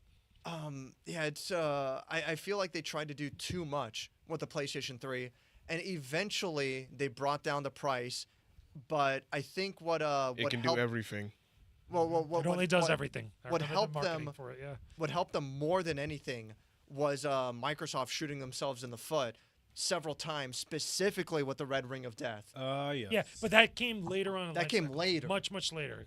Here's the thing, because I think I have a unique perspective out of all of us here, because this was around the time when I started to get into the industry as far as Right. like covering games media and stuff. And I remember watching the E3 shows and covering and following the industry and listening to the different media personalities at the time when all that was going on. Number one was the reaction at E3 when Sony revealed the price for the original model of this, and everybody groans, and everybody was like, "Come on, Sony! Like, Oh, yeah. that's a lot of money." And I remember the dude saying, "Get a second job," and seeing all that stuff, and the reaction it had too. I remember also the fallout when it started getting to the slimmer model, and then eventually this one, the grill that they used to call this, Yeah. the grill because of the ridges and stuff like that. They used to call it the Klingon model because it reminded people of like the ridges of a Klingon head Yeah. back in the day. But the thing also that was a big deal with this console in particular, the PlayStation 3, was the cell processor. That's what Yes. made it Yep. very different and both good and bad back then. Because with the Xbox 360 at the time, which was its main competition, keep in mind, Nintendo around this time frame had the GameCube. That was around then. And then this one was the Wii. Okay, and eventually the Wii U, which is you could do a whole 2 episodes on that. Yeah. thing. Oh, yeah. But around this time. But with this, the cell processor was a good thing because it really allowed different types of games to project themselves in a way or present themselves in a way that other games weren't able to do in the home console market like that. But it also made it insanely difficult to make games and to port games over to this thing. So while you had the big games like Final Fantasy 13, like God of War 3, like Heavenly Sword, and Dragon, I think it was not Dragon's Lair, or Lair, I'm sorry. The Dragon Lair? game. Yeah, that the used Dragon the game. motion control with it to Yeah, I control remember like that. and eventually other things, Metal Gear Solid 4, which is huge for a lot of people. The point is like those games were phenomenal in their own right, and they were technological marvels, but they were insanely it was Difficult. very restrictive for this for developers to make consoles for this thing. This is why a lot of them, especially third parties, favored the Xbox 360 at the time. Yeah. Yep. So when the Red Ring of Death eventually happens for Xbox 360, it was a huge deal because now people are saying, like at the time, because they rushed the development of that console, now they have all these games on there, but they can't play them Yeah. because of things, or you're spending money to get like 2 consoles, which was just to repair the thing. Yeah. This is where you get the towel method. You had also, Yep. and then remember, I PlayStation was 3 a part of also that. had the yellow light of death. Yep. I had it Which on was mine. their own thing, which you couldn't solve through the towel method. You Yeah. had to send it in and do all this other stuff. There was a lot of things that were going on around this generation because then keep in mind you got the online stores. You had Xbox Live, which started with the original Xbox and then got even more bigger with Xbox 360. This was the start of the PlayStation Network with PlayStation trophies and achievements for the Xbox 360. PlayStation later on in the generation got PlayStation trophies. And then when that hack happens where the PlayStation Network went down, it significantly impacted that ecosystem because a lot of people were like, you know what the hell with this? I can't Yeah, pay a all lot this of money. I people paid left. $600 for this It thing. pissed I off can't do so nothing. many I'm going to people. go to the other platforms Yep. like that. There was a lot of messiness that was going on for all the major console manufacturers, but it was still a fun time being a gamer, seeing all this stuff like shift Yeah. with everything. It was a wild time. It's pretty crazy talking about the cell processor. It seemed like every developer hated it. Yeah. No, I spoke to developers back then and even now. They're like, yo, we hated this thing because it made our lives so difficult just to get a game over from one platform to another. Yeah. Yeah. Now, with PlayStation 4 onward, it's so easy to just copy paste almost. There's more to it, but like to bring things over. Everything's been This one, it was streamlined. such a pain in the ass because you had to actually learn how the actual structure works for actually developing games and make sure whatever you did on the other platform still worked with this thing. Oh, that's Yeah. scary. And it was ridiculously difficult for them all the time. Yeah, as an example, Gabe Newell of Valve, Yeah. importing the orange box to Xbox 360 and PlayStation 3, he famously said the He hated it. PlayStation 3 is horrible to code for. It's such a terrible console to develop games for. But like you said, if you could figure it out, if you could master the technology, It looks great. you got games like Metal Gear Solid 4, which even today managed to look remarkably good. Now, keep in mind too, because we also have to say this: because of the cell processor, there were also games that did get ported over from other consoles, like Skyrim, infamously Oh, yeah. Yep. horrible on here. Yes. Fallout 3 for a time, Fallout New Vegas, infamously had the worst versions of it on this for a time until obviously patches and stuff. But Yeah. a lot of people played those games, especially Bethesda RPGs and a lot of bigger games on Xbox 360 that is because of true. that. Now, Call of Duty, the big games like this, was universal amongst everybody. Unless you had friends on different platforms and your ecosystems, people played games like that mostly on Xbox 360 because of Xbox Live. It was much better than PlayStation Network at the time. Wasn't Skyrim on PlayStation 3 the one that famously had a memory leak bug? Yes, that's Yeah. why it comes. And Yep. Fallout 3. Yeah, it was Fallout 3 or Fallout New Vegas specifically that had the same problem for a while. Ridiculous. It was a really, really big thing. But then you also got games like this. This platform didn't get the original Mass Effect. It got Mass Effect 2 and True. 3. Yep. Mass Effect was originally on Xbox 360. Yep. And then it wasn't until Holy much later that PlayStation got the original game. Yeah. Yeah. So there was a didn't little realize bit of that. parity with the console war stuff that you mentioned before. I think what the original real console wars was Super Nintendo, Sega Genesis. Yeah. This became a little bit much more different in the way that people started finding reasons of what platforms. were better. Competition, pretty The, much. the competition was a little bit different because you had other things outside of the games themselves Yeah. that really made it so that way people could pick and choose which kind of side they went with. One of the big things for me why I wanted to stick with PlayStation, part of it is because my games carried over. Yeah. And that definitely happened with Xbox to Xbox 360 as well. But for me personally, I had an Xbox, there's not nearly as many games. I didn't care for it as much. So that wasn't a big factor for me. But the backwards compatibility, for me, that was a big deal. But more than anything, that online gaming, maybe, arguably, it wasn't as good, supposedly on PS3. It was free. You But remember for when this was me, free? Yep. Yep. for me, it was fine, That and it was was the free. competition. That was the reason why people kept saying like, "Yo, go play your Call of Duty on this." But for a 600. But then at console, some point, sheesh. then they started charging for PSN. I remember that when they implemented. I remember that too. Well, It was wild. even when they charged for PSN on PlayStation 3, it was always free Yeah. for the entire library, for the entire life of the PS3 console. It's only until PS4 going When they started forward charging. they locked online play behind the paywall, Yep. which I still hate. I just remember buying It's- gift cards for Xbox back then. Yep, Yep. for Xbox Live. Sucks. Yep. Oh my god! Just thinking about it, because it takes me back to college, or at least after I graduated college, and seeing and like being around like in the industry for all that type of stuff. It's really nostalgic. I will tell you really though, is. there were some fantastic games for this. Like some of my favorites Oh, on yeah. here. Yeah. Microsoft 4. I mean, Street Fighter 4. I remember playing this, but I played it yeah. more on Xbox 360 like that. Again, like you could go through a lot of different games. Oh, Force Unleashed, Star Wars: The Force Unleashed. There was a lot of different things. Rainbow Six. Yep. Oh man, you could talk about so many good ones in there. Pretty crazy. Speaking for FGC world, the FGC always played on Xbox 360. That's right. And Yeah. not on PlayStation That is 3. weird. Yeah. Because of the lag for Yep. some games. Yep. Everything ran as far as like input delay Yeah. and some reason support specifically from Capcom games. It seemed to run a little bit better on Xbox 360. Yeah. I also Yeah. it probably also had to do that. The majority of FGC players were probably on Xbox 360 because they could play online. Yeah. That's probably Yeah. probably the most simplest thing with them. More than anything. As long as it worked. For me, I mean, I was primarily a PlayStation guy, but I also did had a Xbox 360 as well. Whenever something was wrong with one console, I'd go to the other. Yep. And it was my easy go-to, but then I ended up staying mostly on PlayStation, literally for everything because of all the games that I've had. And I still have a huge backlog of games just on the PS3 alone. Then, of course, I got a backlog on the PS4 and then a small backlog on the PS5. But the PS3, like, I had a lot of good memories with it. That's when my peak online gaming was literally on the PS3 because of games like Battlefield Bad Company 2, Right. That company too, baby. Yeah. Battlefield 3. I played a little bit of Battlefield 4, but I was on my own deployment in Afghanistan. And when I finally came back to the States, that's when I went to the PS4, and it was like a huge difference. It's a nightmare. But coming from the PS2 to PS3, like I remember seeing the trailers, the game trailers, and then of course the graphics and just how it looks and whatnot. I was like, yeah, there's the next gen leap and whatnot. I can't wait for it. I'm excited. And PS3 had a lot of good games. There were also some games that were just like, nah, I'm not Yeah, feeling it. that's But true. I will say that on the PS3, I got to play a shit ton of demos. Yeah. A lot of demos Oh sure. It's true. compared to its Later on, yeah. successors. But I just know that I played a lot of demos on this, played a lot of demos on this.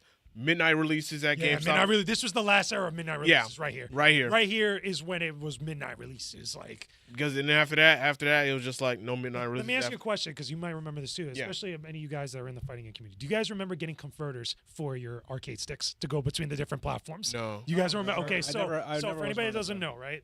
between Xbox 360 and PlayStation 3, sometimes you had to get a converter or an extra Yep. cable to go and use your arcade fight stick for the same fighting games, but between the different platforms. It used to be it was a little bit easier on 360 to plug in a fight arcade stick or whatever, like third party. Pad That I or whatever. remember, yeah. But then you had to get a converter at times to play it on PlayStation 3. Yep. Or to use it for PlayStation. Or you had to get a different PlayStation 3 arcade stick or fight pad. You know, I've seen people with that. Like, Yeah. Yeah, same- that was a thing, Yeah. especially in the FGC, because like you used to see a lot of people because they didn't want to have like to use a different stick or a different controller between the different platforms depending on what games that they were playing at the time, especially Street Fighter 4, especially Tekken, Oh. especially like all Marvel types vs. of Capcom Marvel vs. 3. Capcom 3, Ultimate Marvel vs. Capcom 3, a lot of different things like that. But it used to be specifically with the fighting game community that was a big thing. They used to have. Yeah, I 'Cause remember that. those arcade sticks, the Mad Cats and the Yeah. Hordes, they were like $100+ like Yeah. sticks. You're not and gonna stuff. buy the second custom there. ones. Yeah. Remember the custom one or the specific one that came out for Street Fighter 4? Yes. Yeah, like that. I've seen it That before. was this era. Yep. I remember That's that. when I think that type of stuff boomed. Went with this one. Yeah. Yeah, that's pretty crazy. Speaking of fighting games, the PlayStation 3, Mad Catz really pushed all the fight pad controllers. Big time. Yes. I got a lot For of those. specific games, for Super Street Fighter 4, for Ultimate Marvel, or I broke a lot. Yeah. Dude, and when they break, it was such a pain in the butt to go get extra buttons or other stuff to that's fix these. nice. Oh my god. That was You the had to thing. know a guy who knew what. That was the thing with Mad Catz controllers, especially like the pads. Like they would just break. I'm just like, bro, I'm tired of this. It's like I just spent this Oh money. my What more God. do you want from me? And then no, you didn't want nobody else playing with your controller because God forbid, like it breaks. Oh, or yeah. or the stick broke. Oh my god. Yeah. You, So you have to baby it. Yeah. It's a Dude, pain. my first Evo that I went to Evo East in 2007. I remember being around that with people playing games on this thing. It was crazy. Crazy. Yeah. Now, you have anything you want to say? PS3. I definitely wish I could have seen more to history because I remember Killzone was a good game, right? Yes. Yes, Killzone 2 was Two. the one that everybody flipped out about. Killzone, Infamous, Force Unleashed. I was trying to think because the original God of game War that 3. everybody hates now, GTA 5 was GTA 4. GTA 4 was Oh, Oh, 4 was on PS3. dang, I forgot. Yeah. And then the Ballad of Gay Tony, I think, was also on this Yes. one as well. Yes. There were so many GTAs on this one specifically. Mm-hmm. Then it moved on to the PS4/PS5 era, That's right. Yep. which is quite shocking. Oh, by the way, Sleeping Dogs. Yes. Oh, That was a yes. big I, deal. I played it on True Xbox. Crime. Yep. Yes. True Crime, Streets of LA, Streets of New York. Yes. Like No, I Def played- Jam. Wasn't Streets of LA on PS2? Was it on? It was on. I think it was so. PS2. It was around here. No, because I remember. Oh, that's true. Because Sleeping Dogs was here, so I think no. Yeah, True Crime was right here. True Crime there, Sleeping Dogs here. Yeah, right Sleeping there. Dogs was the But, GTA but competitor. but the open world stuff started here, but a lot of it progressed into a lot of Yes. games into PlayStation Yes. 3 Yeah. and Yeah. Xbox 360 era. That was a huge Yeah. deal. There were quite a few open world games on PS2, but this was the open world. And going forward, open world games are so common. It became a much more Yeah. bigger thing, yeah, like that. Literally. Final Fantasy 13 So much for a history. lot of, even though I don't like FF13, but that was a big deal for PlayStation 3 specifically to Yes. play Oh, it sure. on there instead of a 360. Oh, I just remembered. Mortal Kombat. Mortal Kombat the reboot. Mortal Kombat Kombat 9. Combat 9. 9. Yes. It had to. It had That's a to big cross deal over. for you. So Yes, specifically it- the it- crossover for those who don't know. Xbox. Oh, Xbox well, had. Fuck, I forgot who Xbox had. I just know PlayStation had Kratos. Yeah, PlayStation had Oh, Kratos. sure, yeah. Xbox didn't have any. No, Xbox Xbox No, characters. they didn't. Well, Xbox had mascots, like, because I remember Xbox and Xbox 360 was Master Chief, Yes. like that. No, we're No, talking like guest about, characters. Oh, from like Mortal guess. Kombat. Oh, Guest from Mortal Kombat, characters. no, they Yeah, didn't. yeah. No, they didn't. They only had it for Soul Calibur, which was Spawn. Yes. You know, I on remember Xbox. that. Like No, and no, then for Soul Calibur. and the Soul Calibur 4. for Soul Calibur 4, it was Darth Vader and Yoda. So Yeah. Darth Vader Yeah, was yeah. here, and then Yoda Yoda, was was on on 360, but then they brought him to both versions. Yeah. Yeah. So there wasn't exclusive anymore. And Yes. that's when the exclusive okay. character thing changed into this generation, because that was big in console PS2. exclusivity. Yeah. which Yeah. is That really probably the started word. to change up with the type of content, because now there was parity between the different platforms with Yeah. the type of content that you Like got. same game, just different bonuses. Well, yeah, yeah. in this generation, in PS3, it wasn't around as much anymore. Like it Yeah, starts to that's really fade away. Are we ready for the next one, boys? Yeah. PS Vita. PS Vita. You know, I never had a chance to. Well, Dude, we I should- went. I have another unique perspective. I went to the Vita Hill that was down here when I was in Vita the industry. Hill? The Vita Hill, when the Vita was first coming out, they had these different locations. That was like a lounge that you would go Oh. to before the Vita release. You could actually go play Vita games on there, the launch lineup of it. Damn. And they gave you food and drinks and stuff while you were there and hang out. So I got to play Uncharted Golden Abyss on here. Oh. I got to play Tearaway. I got to play I forgot not Invisibles, but like one of the other ones where you had to poke your hand. Invisibles. It wasn't specifically Invisible, but I forgot the name of it. But you had to poke your hand on the back touch screen Huh? to actually appear in the I grade. know what game this I is. just don't it was a remember the name launch of it. title. But a lot of them, the launch titles use many the different questions I have. functionality of this at the time, and there was a lot of cool was because remember it had the 2 analog sticks. Yep. As this like that. That's when going from the PSP into this one, you were like, oh, now we're gonna get like real Some really good Unit, games. Unit 13. Yes, I had had that. the Vita Hill. That's the first time I played it. That was the Vita best one Hill. besides Golden Abyss that I played on this thing at the time. That's the game you're thinking. Yeah, of. Little Deviants. That's Yeah. right. That's old Little launch lineup. Deviants. These are Yeah, like the launch Wipeout, title Wipeout. games. Okay, all these games I played at the Vita Hill. Mod Nation Racers was another big one. Yep. Like that, but this was a big deal because not only was it the last Sony handhelds, but it was also the one where it's like, okay, like once this thing got hacked, Sony wanted nothing to do with the handheld market at the time. And it's a shame because it's a good piece of tech. It's Yeah. good stuff. But the biggest mistakes they did with this console, propriety, was it Proprietary Storage. memory. Yeah, proprietary storage. They could not just go and use a memory stick dual like a camera and stuff because they were afraid of piracy. Yeah. But still, they figured out how to freaking pirate this thing, and it was over for them at that point, which That is a is shame so because, funny. dude, there are games on this platform that are locked on there, like Golden Yeah. Abyss Yeah. is locked on there, like that. Oh. And there's other games as well that you can point to. Like Persona 4 was locked on Persona there for a 4 while. Golden, yeah, for a while was locked on here. Like Really? that. Yeah, that was. They Persona eventually 4 Golden ported was it. the best version of that game until Yeah. finally they brought it over. They figured out a way, which they could still technically do, but it's a shame because the games on here were actually pretty darn good. But once that happens, where people were like, I don't want to have to spend an extra $100 for storage or anything else just for this thing, it was a wrap, which is a shame. It's crazy how expensive the proprietary storage for this was. Oh, yes. That was the Big time. That was the It added it real quick, and you Yes. couldn't get it with the actual console, so you have to buy it separately. Yeah. and the game separately. I think internally it only holds 32 gigs, which Time, yeah, it's start. nowadays that's nothing. And you might think, oh well, back then. And remember, maybe, they had the mobile version of this with the 5G, or not the 5G, Yeah. the 3G at the 3G, time. yeah. 3G at the Okay. time. That made that much more expensive. That's not I remember this when they one, showed it, and it was, I don't know which one that is. Oh but- yeah. This one has the because there's a model I have. I'm trying to. Here it goes. That's where the SIM card goes. Yeah, the SIM card, exactly. Yep. It's so goofy. I remember they revealed that at What? E3, and it was so expensive because you know who they went with? AT&T, and everybody Yep. was so mad. Oh, 'Cause I'd they be wanted to pissed. be able to go with everybody else. Yeah. It was at E3. I remember seeing the reaction for them. Oh, I'd like, be oh pissed. man, like you can't be going with AT&T because people were so mad they wanted to use different providers. Yeah. Yeah. So I was like, okay, well at that point, See. the market spoke. Yeah. My how I got one was really goofy. I actually won one in a sweepstakes from Taco Bell. You want a sweepstakes? Yeah, which is You're a crazy. first person. I never Oh, expected. I'm sorry. I it. didn't mean to be rude, but what? Yeah, they had a Wait. competition. They had a sweepstakes at a time where you bought the $5 Taco Bell box, and there's a code printed on the side of the box. Is this why we And go to I- Taco Bell every time? I do now. I do now because Figured it out. It's our tradition. Like, long story short, every time I rode with this man and Herbs, we would just get Taco Bell every night after a tournament. Taco Bell's good. Oh my god. It's So good. that's why. Well, that's why I'm loyal to them now because I realize that they don't BS. I'm like I never expected a win, but I bought so many boxes because I like the food well enough, and there's a chance, so whatever. And yeah, just without announcement, it just showed up in the mail in the box, and there was a letter from some higher up at Taco Bell like, "Congratulations, here's your Vita." I'm like, what?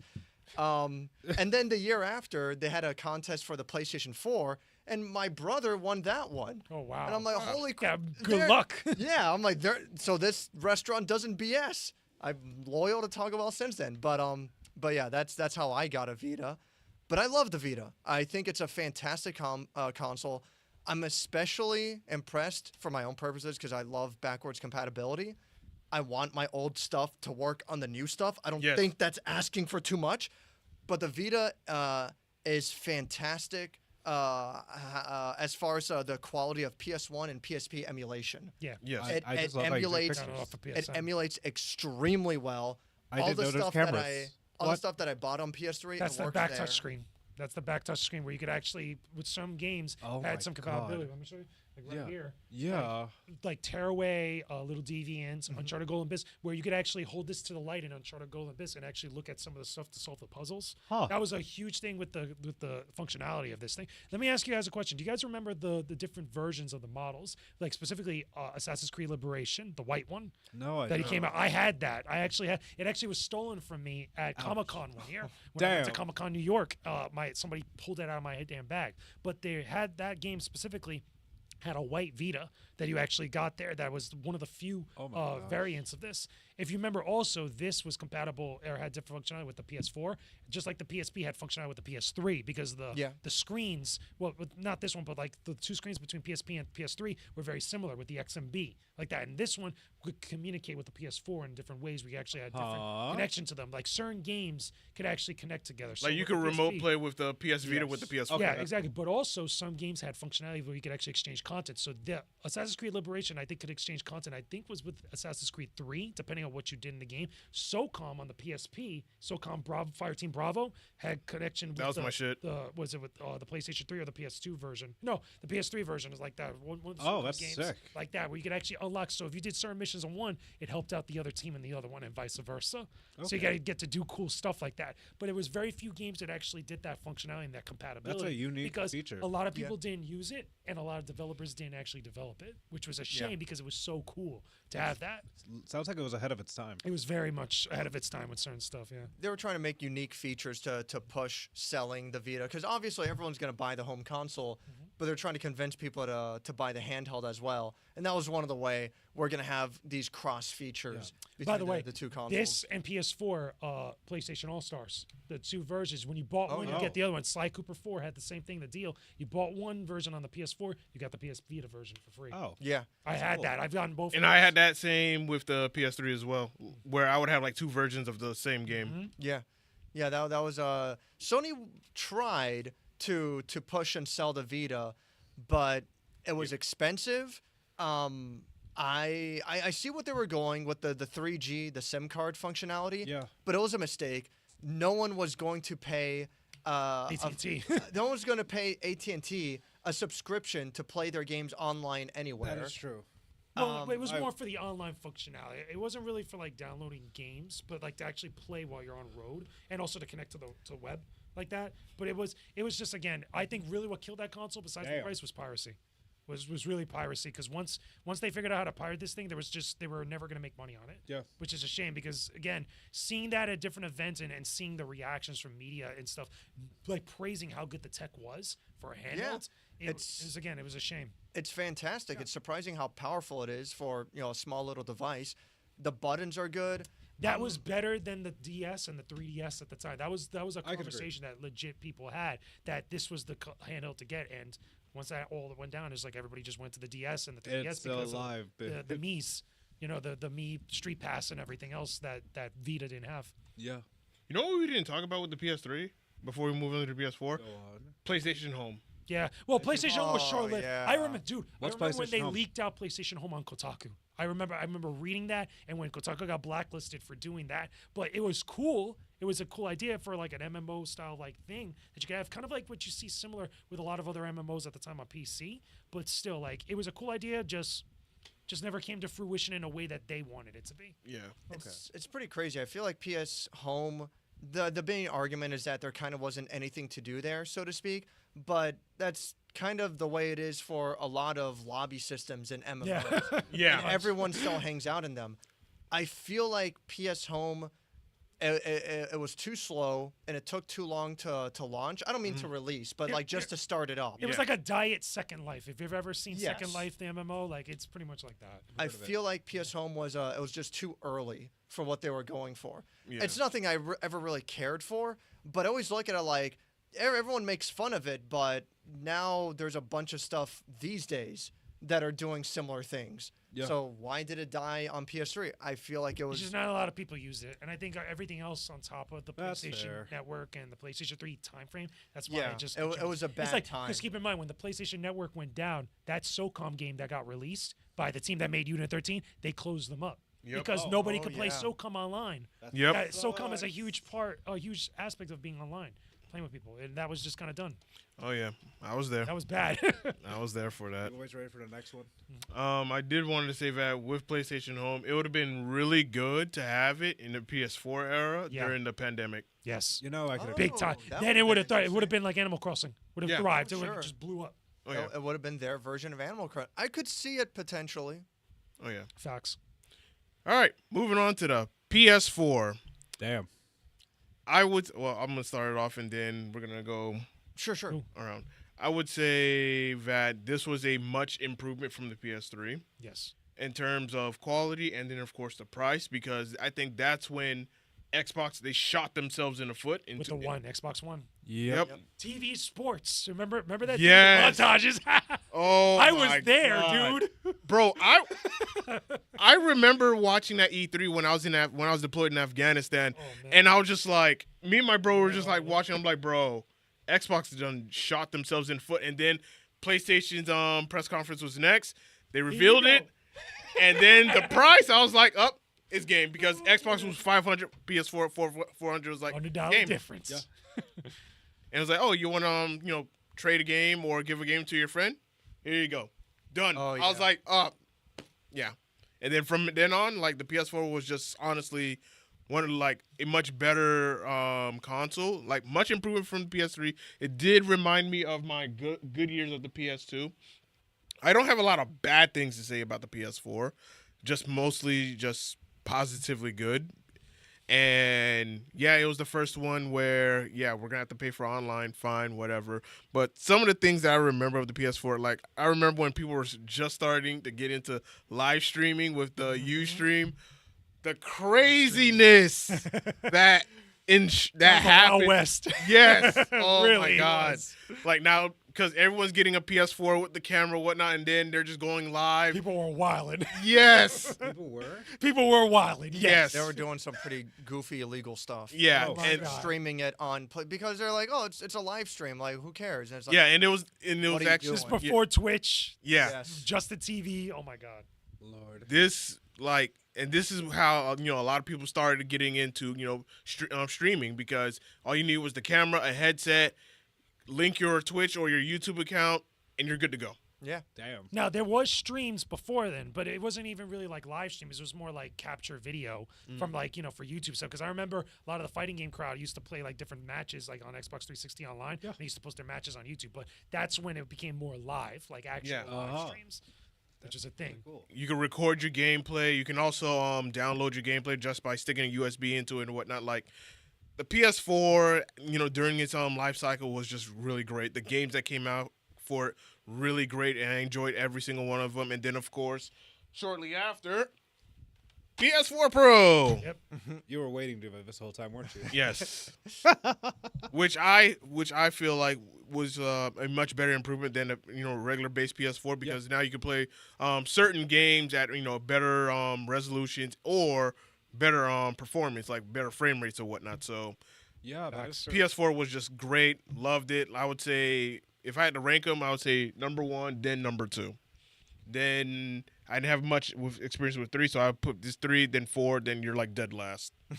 I have my reasons, but we'll get to that. So But yeah, there's not a whole lot to say about PlayStation 4 because I don't think it hasn't had enough time in history to really germinate for people and really reflect back on. The one thing I will say is that I remember when PlayStation 4 was coming out, game developers, especially AAA developers, wanted it to come out pretty fast. They wanted to rush to it because of the problems of developing for PlayStation 3. Because once PlayStation 4 came out, the parity between the different console versions of games that were big, porting over to different platforms, so much easier. Yeah. So much easier for developers. It was just like a godsend for them. And obviously, games look better. They loaded better. There wasn't as bad with the load screen times and other things for PlayStation 4, which is nice. And same thing also with Xbox One. A lot of people love developing for the PlayStation 4 because you felt like, the install base was a little bit better than over the PlayStation 3 because of the console not being as expensive and other stuff. And I think also keep in mind, with Xbox at the time, they've put a heavy focus on the Xbox Connect.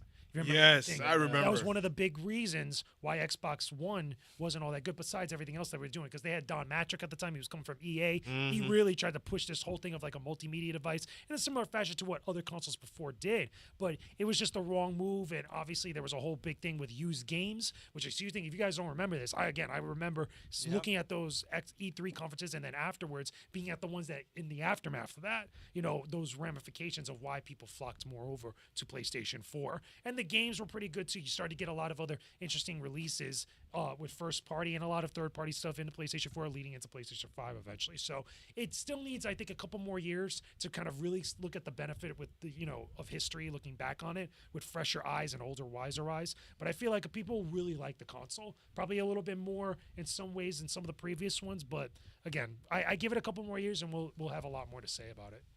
Okay. Dave? Well, we have to give it a couple more years because they're still making PS4 games. Yeah.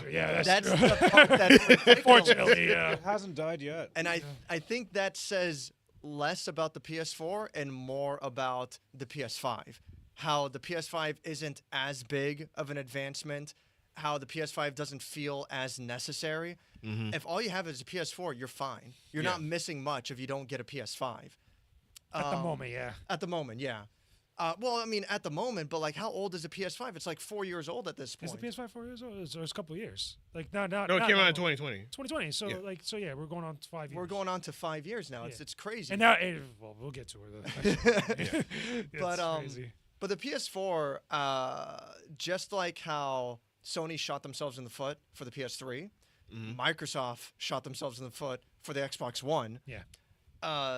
Microsoft went into that generation feeling very arrogant, just like Sony did from the previous generation. They're pushing the mass media, the sports. Used games aren't going to work on Xbox One. And they were trying to emphasize you have to install and own your game, and that's yours. You can't. they walked you that can't- back real you can't fast. resell it. Yeah. They did, but what they tried to push was that when you own a game, you can then share it to several of your friends. I think like up to 10 people. So there was kind of It was an weird. It was Very weird, weird. but they weren't just sounds they familiar. weren't being like insanely greedy about it. They had some kind of an option, but the marketing just was not there. And they And walked. people were like, "No, I own Yeah, my they're game." they're like, no, I want to buy used it games. has one of the best PlayStation press conferences at E3 ever, where it's Oh, literally yeah. Shuhei giving, what is it? Oh, that little video. Yeah, where he's like, here's how you could play. Here's used how games you on PlayStation. share. Here you go. It just gives it to him. It was so And he's like, funny. Thank you, and that's the end of the video. Yeah. Yeah, it's great. But not only that, but that was Microsoft's E3 press conference was emphasizing everything but specific games. Sports. Yeah. TV and Which sports. I guess their idea was people who want to play games, they're going to buy our console anyway. We're going to Yeah. try selling to everyone else. Yeah. And hopefully I that remember worked. And it just That was didn't. Don Metric. That was his idea. So with Sony's press conference, the entire conference I remember Was games. was snippets of developers talking about how much you can do with the console, how much easier it is to develop for, and a lot of new game reveals. That was the big focus, was the video games you can play on the PlayStation 4. And that remained their focus going forward, and it's a good console. My biggest complaint that I absolutely hate is that they ended all backwards compatibility. Yeah. And not only discs, but if you bought, because if the discs aren't compatible, that really hurts. But whatever your reason is, fine. There was a But technical I- reason for PS3 games being backwards compatible digitally because the way that those games were developed for the cell processor. the way it Sure. was, Oh, That was yeah. that was the reason. That was the official reason. I can that I can doesn't- see even though that. it sucks. Even though it sucks. Like I think it's horrible that it should have been backwards compatible, which is what Microsoft remedied later. Yes. With the Xbox Series X and Series S, like that. But really had to do with the cell processor of the PS3 going to PS4. Keep in mind, we should also mention too VR. PlayStation VR. Yeah. It's Oh, yeah. the first Oh, yeah. time for console gaming at home where VR became an option. And it was Even though- actually good even on the though PS4. It was cool. I don't think it's big. I don't think VR has been big because of the buy-in for it and stuff. Yeah. But that was the first console that really kind of made it a thing. No, I have a PSVR, and it's Same. really Never had more of a gimmicky, fun It's a little novelty. toy, a novelty Yeah. to play with, but it is very, very cool. Yeah. It's really cool technology.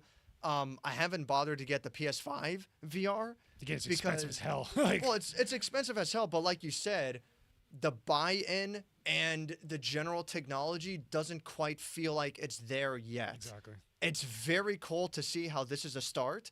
And with the PS4 VR, it's definitely the most affordable option compared to you have to have a PC that's strong enough for it on top of having a headset. The PS4 VR is the most accessible option. True. So yeah, VR technology this early on, it's really cool. The PS4 console, it's nice. A lot of really good games. Dark Souls got its start on PS3, but and Dark Souls is obviously a huge franchise nowadays. Like everyone knows it; it's a household name. Made a genre.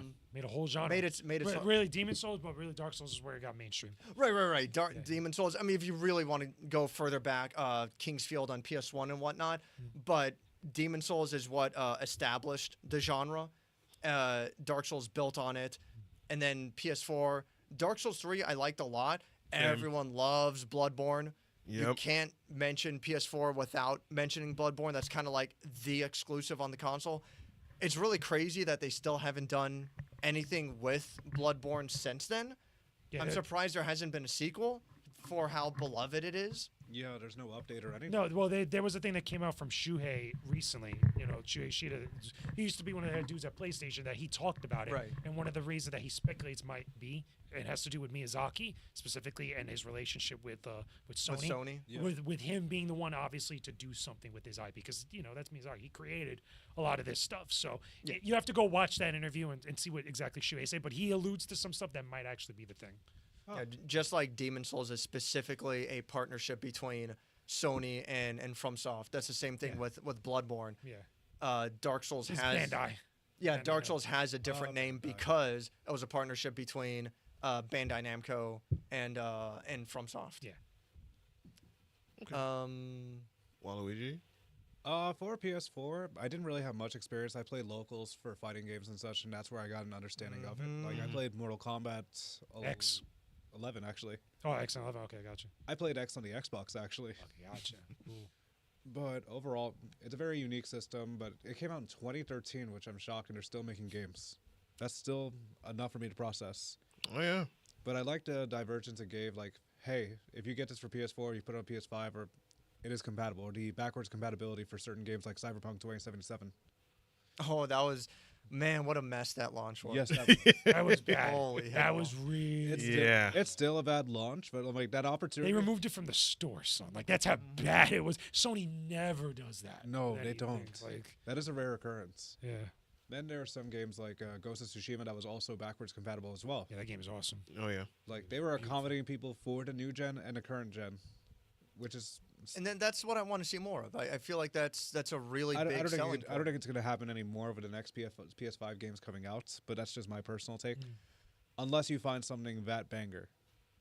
Like Elden Ring is one that obviously is on PS4 and PS5. Like Yeah. that. Yeah. You know, that's a game that again they had that in mind when they were developing it to put it on both platforms. Yeah. Like that. But I think I'm with you. Like more moving forward with PS5 and then eventually anything else afterwards. Yeah. You're not really going to see that as much anymore. It's just going to be like a playback or like a throwback game in a PS5 store. Yeah. But it's still a good console, I'd say. Like I don't have much impact through it. Speaking of the PS4 Pro, I remember when I got it, I was playing through Resident Evil 2 Remake and Ghost of Tsushima.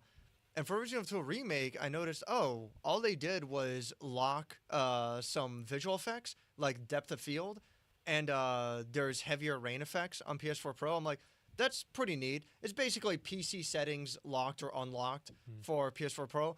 But then I saw the difference in Ghost of Tsushima, and it's Gorgeous game. Yeah. It's a stable 60 frames per second. Yeah. It made such a big difference. Yes. It felt. You go to the Golden it City felt and you try different. to Yeah. tell me that does not look beautiful. Like that game is phenomenal. Oh no, yeah, Ghost of Tsushima Gorgeous. overall. The On feels. its Yeah. own.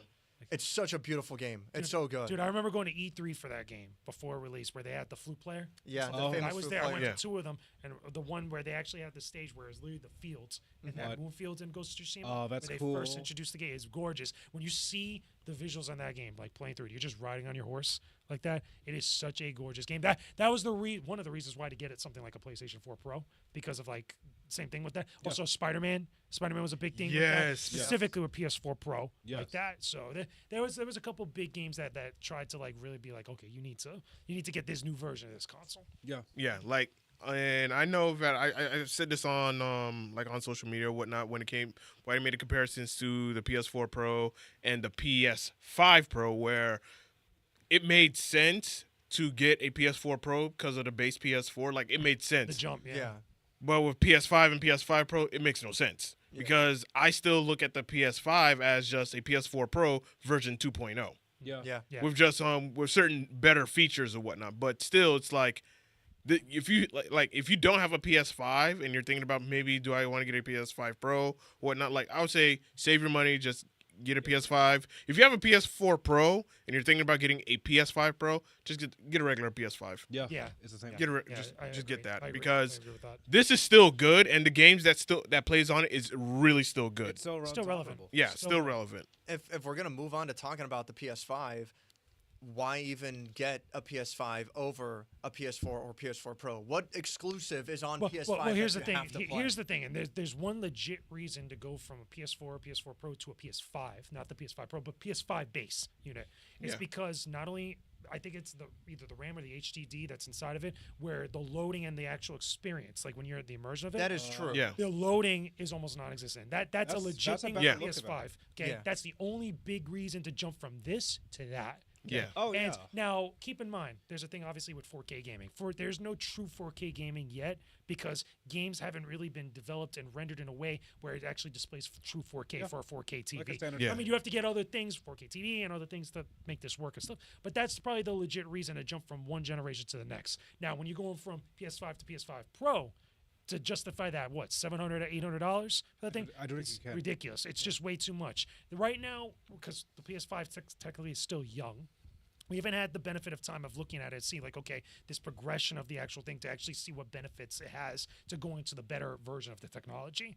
This is like, we're in the era right now for that, going from this to like a PlayStation 2 Slim. Like in a sense, like Yeah. we haven't seen the benefit of it, or a PS1, PlayStation to a PS1. If you remember those small PS1, Yeah, the because we didn't really smaller talk one. about it before. The The smaller redesign. one with the TV and stuff, all that stuff. Yeah. We're still very young within PS5 generation. And I think we're at a point now when it comes to visual fidelity that games are starting to peak out. What's going to Yeah. make it interesting moving forward to what eventually will be PS6 is what can you do inside the games and how good that immersion can be to the Yeah. point where it almost seems very seamless, where there's no loading, there's very large worlds, very large amount of detail, there's a large amount of like options and freedom to do stuff in the games. That's where I feel like PlayStation 5 going forward is really going to really shine in a way that Also, people it just are gonna really sounds less think like of a jet engine. yeah. Well, yeah, unless It's like a John- lot that's true. quieter. Yeah. Okay, That's the there's one thing we other forgot to things with mention, it. boys. There's other things with it because I think the online functionality, and I think we're in the era now when it comes to that Netflix style of like service for Yeah. games because we got PlayStation Plus, live PlayStation Plus stream. Premium, we got Xbox Game Pass, just live streaming not so much with PlayStation 5 because it's starting to get a little bit more Or live closer. service. Live service, but it's live stream is starting to be to a point where it's a little bit more closer to Twitch, Yeah. to what some stuff you could do, but not exactly. But really, it's like the availability of games and how much options you have as a consumer. Because PlayStation Plus Premium, as much as a good service, it's probably still not as good as Xbox Game Pass as Agreed. far as like the amount of games you have available to you, stuff. And the But there's pricing. there's different things you could do that eventually over time, given another couple of years, we're gonna start to see like, okay, this console starts to really come into its own.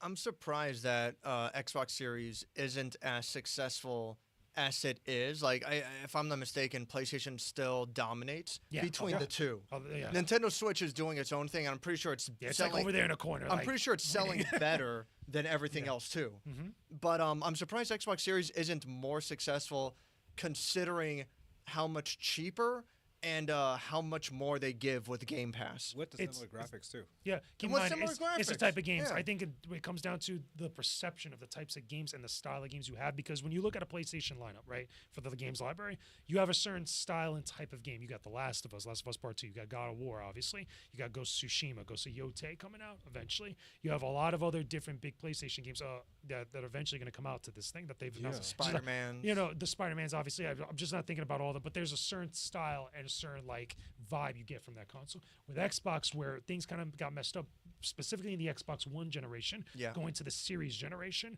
there was a lot of fumbles there where, again, you have big series or big franchises like Halo that have dropped the ball. Yep. Things are starting to change now as we start to get, because we got a Xbox event, a developer direct that's coming soon. Oh, We're going to see yeah. games like Doom the Dark Ages, which third party, you know, to an extent, but Xbox now as a brand owns like id Software or Bethesda right now. Yes, So they you- do own yeah, Bethesda. you're going to get games like Fable that are eventually going to come out. And Yeah. things are going to start to change. But for a while, for those consoles starting out, when they came out, it wasn't in the same way where you feel like you're getting value for the games you know and the franchise you know You're are not going to gonna be pay on that cash. console that you're going to be able to play when you spend that $500-$600 on it.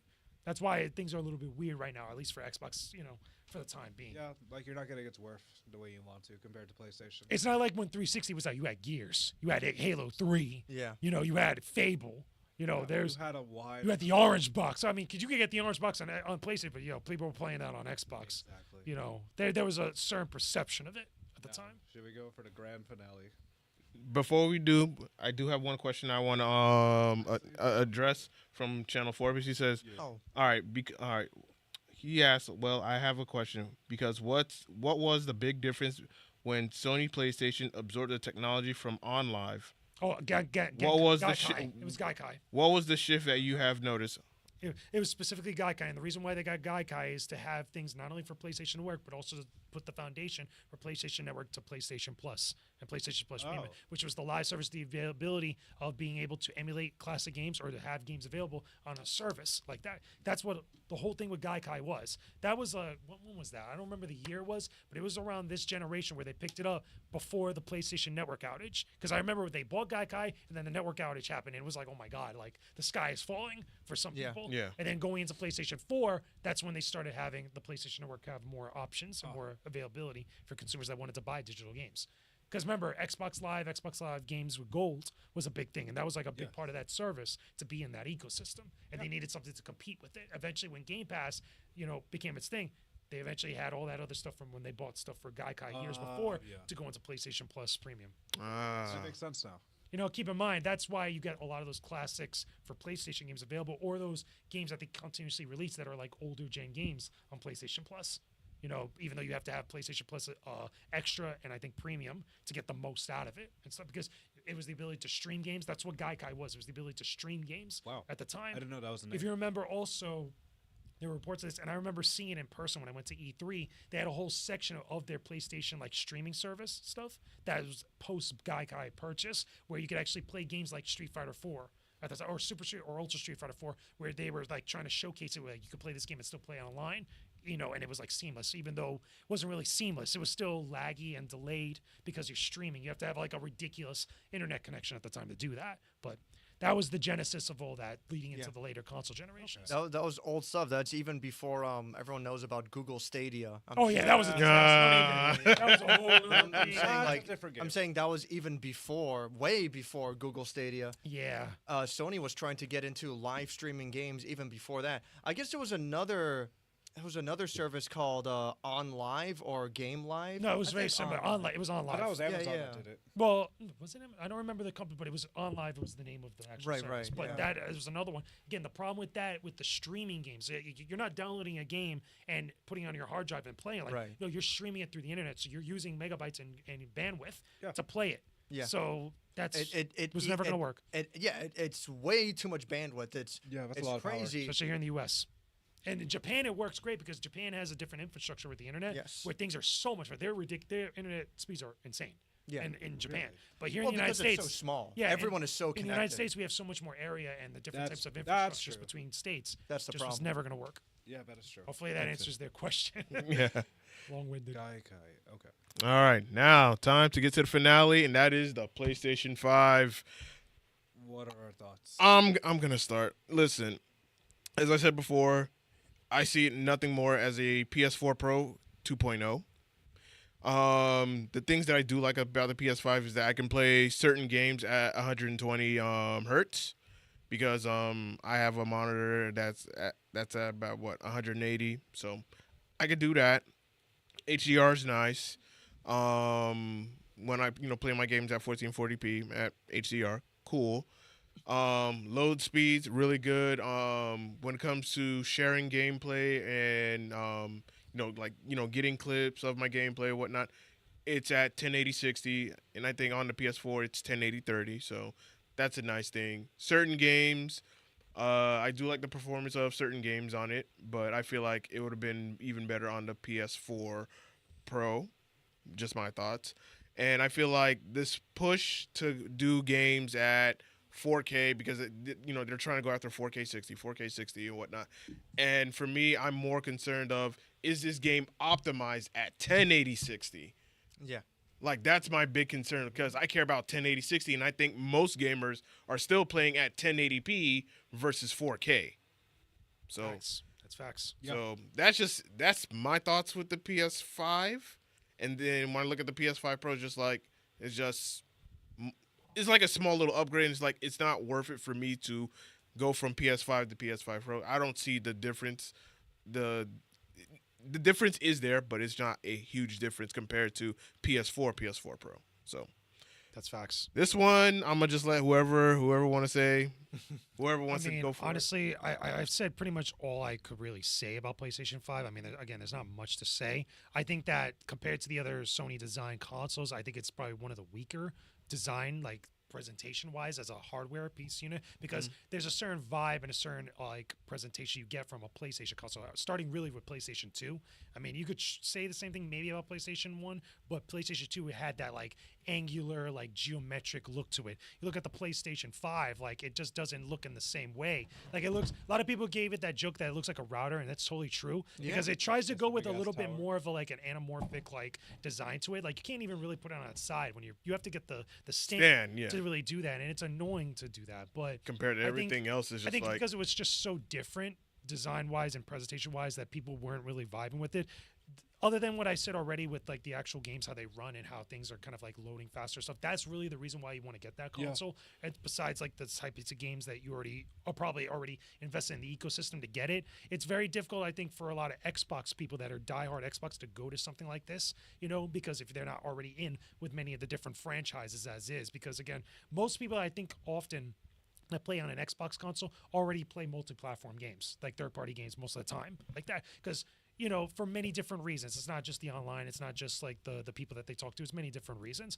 But really, PlayStation 5, I think it's a good console for what it does technically, like when you're actually experiencing the games. But it still needs more time to really germinate, to really kind of see what this console can do for me. This thing's just too damn big. Yep. Yeah, it's big. It's so stupid. It's not chunky. It's just tall. It's like the PS3 was pretty big. The PS4 is a little bit big in its way. But This thing is stupid. like either when you lay it down or you stand it up. No matter what you do with it, it takes up so much damn space. yeah, it gets huge. Yeah, Like compared hiding to behind- a PS2, it's Like he ridiculous. just placed the PS2 behind it. Oh, You it could've- And the Complete- original, keep in mind, the original PS3 was big too, but not Yeah. like this. No, yeah, the PS3. This thing is just tall. you may yo. need to go full mode on this one. Everyone, This thing is everyone just made tall. Like everyone made fun of how big the original PlayStation 3 and also how big the original Xbox was. Yeah. And this thing's a yeah, but at least monster. those were big, and it's like you could actually work around it, like because they were geometric. You could put stuff on top of them. You could Yeah. make it work. What you said. This one, not so much. This one, you got to compromise. You Yeah. have Like- to compromise. Like for this this. is perfect paperweights. Yeah. It's even I paperweight. mean, look at it. It's like, Like even the form factor. PS4s, like you could stack. You just stack it on top of it. Stack Yeah. on top. You can't stack that on top of the PS3, but the original one, like it's still big, but it was like it wasn't as like Insane. it wasn't like weird like that. This design. A lot of people really didn't like this design for PS5. Nobody did. They wish that I it was don't think more anyone does. Even the color scheme, like I like white tech, I don't mind it stuff, but I think also with other PlayStation consoles, you had more options of like display and like how you could actually put it in your And setup. you have to get an aftermarket shell just to change the color. Yeah, like it's just really annoying with that. And I mean, even too with the accessories, like for some of the different things you could get for PlayStation 5, it's like very, very limited for Yeah. what you could do. Other than now with like the That's true. DualShock or the DualSense, really, which they changed the name too.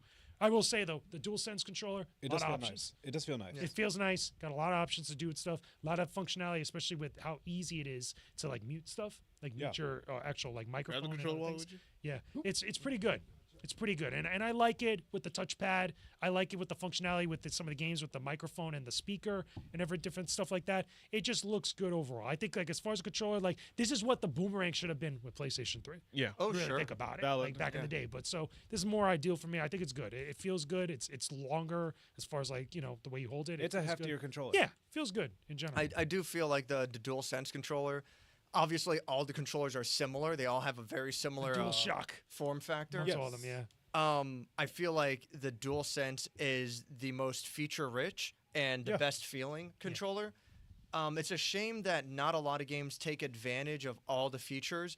But if you play the built-in game, Astro's Playroom, That's just playing Astrobot You too. get like every feeling, especially from vibrations. the haptic feedback is so cool. even triggers. Yeah. Oh yeah, I forgot about that. Yeah, the triggers. they have like trigger stops, thing. so you have to like put more pressure and it fights against you. Mm-hmm. It seems like such a little thing that like, oh, why would I want that? It actually feels pretty cool. To get you into the game. Yeah. No, yeah, it's really or to nice. immerse yourself. Facts. A lot of games are like that. I love the controller. I love how fast it is. Yeah. There's a lot to like about the PS5, but is it a big enough jump to justify the price from the PS4?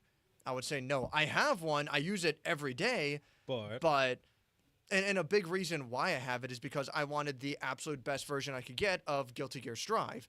Yep. Which hilariously at the time the best version was still the PS4 version. yeah, But now with updates, finally the PS5 version is perfectly fine. But yeah, like for general people, is it worth it? It's like no, just no. stick with the PS4.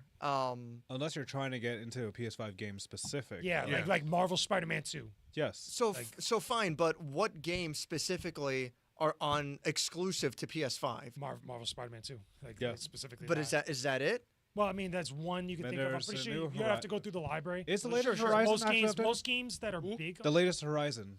Oh yeah, Horizon Forbidden West. Forbidden West. Yeah. Yeah. That's right. Yes, it's There on we PlayStation go. 5. So we got 2 games. So you also have, I believe, the new Ratchet and Clank is yes, exclusive. ripped Yes. apart. Yeah, that's right. And I believe, not I believe, I know, Returnal is Returnal, yes. exclusive. Yes. And the new Astro game. Yeah. Actually, yeah, Astro Bot. Not Okay. Astro's Playroom. Yes, Astro Bot specifically. So I'll give you 5. The console's been out for Yeah, well, Black Myth as- Wukong, and you also have Stellar Blade. Those are is- also. but right. Black Myth isn't exclusive. Yes, oh, it's it on is. PC. It's on PC. Oh well, okay. Deathloop. It's a little tougher. It's not on Xbox. It's not an Xbox right now. That was a news thing specifically with it. For a How couple reasons. bizarre. It has to do with exclusivity agreements, and apparently the developer's saying like, look, there was a certain thing technically wise we couldn't do it for the Xbox. Like, there's a lot of Okay. weird. Nobody's really saying the real reason apparently, but the No, main that's thing is, interesting though, then. The main thing is though, it's a little tougher when it comes between Xbox Series X or Series S and this thing, PlayStation 5, because some of the games are usually developed with the intention in mind, third parties, of being on both platforms, and a lot of the bigger Of ones like course. that mostly going on both platforms. So like Call of Duty, Black Ops 6, obviously what is it, Street Fighter 6, I'm trying to think off the top, Mortal Kombat 1, and there's many others you could point to that are like big games that it gets a little bit tougher to be like, okay, this is the reason why you get it. Even the exclusive titles that are there and stuff, not everybody's into those types of games. Like not everybody's going to be playing Spider-Man 2, even though I love Spider-Man 2. It's fantastic. Same thing with Returnal. Same thing with Horizon Forbidden West. There's just games that they're fantastic. And that's like, yo, that's your Yeah. reason I to was own it. actually trying to look for PS5 exclusive games, but most of them are just very similar. Well, Yeah. my big problem, and on top of that, they're also been porting PS5 exclusive games to PC. Like I know Returnal's on PC now. It's true. My big issue is if I have a PS4, or if I'm looking to get a console, why would I get a PS5 instead of a PS4? Granted, the PS5 is stronger, but is it really that much stronger? And if the PS5 was still young, which yeah, it's the newest console, fine, but it's already 5 years old. 4 years, 4.5. 4 about- years. This year will make it 5. Yeah, make it 5. Yeah. I feel like that's Not much really. And I also think, four or five exclusive, like on average, one exclusive per year. and I also, feel like there should be a lot more. yeah, and I agree with you on Yep. that as well. And I also feel that a lot of people, when it comes to the PS5, they started late because of the pandemic. Yeah, that's right. So a lot of people end up getting their PS5s either in 2021 There's or also console 2022. availability. Remember, there was a chip shortage. There was a silicon Yeah. shortage. Oh, That yeah. was everything else. And there was then a lot of scalpers. reasons that was all messed up. And keep in mind, Series X had the same problem to an extent like that. But a lot of the time, it was marketing, perception, all these different factors that were really messing around with the amount of people, amount of consoles that could physically get out there. Because when I got my PlayStation 5, I also wanted to get a Series X, and I couldn't because it wasn't available. And then eventually it flipped at some point. It was Yeah. all over the place. I remember the PS5 was rough to get at launch. Oh yeah. Yeah. Big time. And then the scalpers don't make it easier for Of everybody. course. I That's got mine on- like that's 2 on all years platforms. afterwards. It was like so annoying to deal with that. Like it wasn't bad with the PS4 when it came out, but it was really bad with the PS5. Yes. Oh yeah, scalpers, time. people internationally Big time. charging. It's just other issues that other console generations didn't have to deal with. Yeah. Because Yeah. scalpers and things, there's always been a thing in media and in merchandise and all this stuff, but it became much more of a bigger issue and a bigger factor in later generations. So yeah, Damn. PlayStation 5. I am really glad that after PS4 stopped, because keep in mind, with the backwards compatibility, PS4 put a bunch of PS2 digital games, but if you bought those same games on PS3, they didn't the license didn't transfer over. That also Yeah. happens to a lot of classics, PS1 classics. Like I own all the Suikoden games on PS3. I couldn't bring them over to my PS4, which is a shame because that's like stupid. it really should transfer over It Yeah. should. when you buy stuff like that. But again, it gets very messy with the legalese, like the rights usage for people that buy games. It gets crazy. Well, now with PS5, they're emphasizing a lot harder. They're putting digital PS1, PS2, and PSP games Yeah. on PS5. And like I have the digital version of Resident Evil 1 Oh. on PS3. And finally they added it. Well, they added it for a while, but for some reason it was only exclusive if you had PlayStation Plus Extra. Now it's for They sale have it on for premium. everyone. Are for everybody, but there's a Finally? couple of them that are just exclusive to premium. But I bought it on PS3, and finally that it's available for anyone to buy. Now I can download it for free because I already bought it. The license carried over. There's a couple of PSP games that the license carried over. Oh. I want to see that continue. I have a PSP game called Pursuit Force that they I added remember that Pursuit Force, yeah. to PS5, and now the license carried over, and now I can just download it for free because I already own it. I want to see that going forward more so. That would be if the PlayStation 6 comes out and it just plays everything. It just the disc drive, whatever CD you want to put in there, PS1, 2, 3, 4, 5, and 6. You can double, triple the price. I just want one It'll hardware. be sweet, but it will never happen And because I- economics. That's unfortunately, I it's like hate it. that is awesome. That is yes, I would like that, but Sony will never do that. Yeah, That's the exact same thing they said going from 3 to 4. You have a Oh, higher yeah. chance of getting a Bloodborne remake. Come in, Right. do a new console like that. Oh yeah, no, I'm or sure at the they'll. or at the very least, not to cut y'all off, No, or you're at the good. very least is that like the games that I bought digitally on the PS3 library, I would like to see it to be used in my later console generation, like PS5 or even PS6, to where I have these games digitally, so that way I can no longer keep a hold on my PS3 or have to go back and plug into my PS3 and then play those games that are in my library. I would like to see like a store integration because. Yeah. Of the current store and the PS3 store, because it used to be together and then they end up separating it. So my thing is, if that's the case, I'm not seeing PlayStation shutting down the PS3 store, for a while. The My- Vita store shut down. I know that. Yeah. Yeah.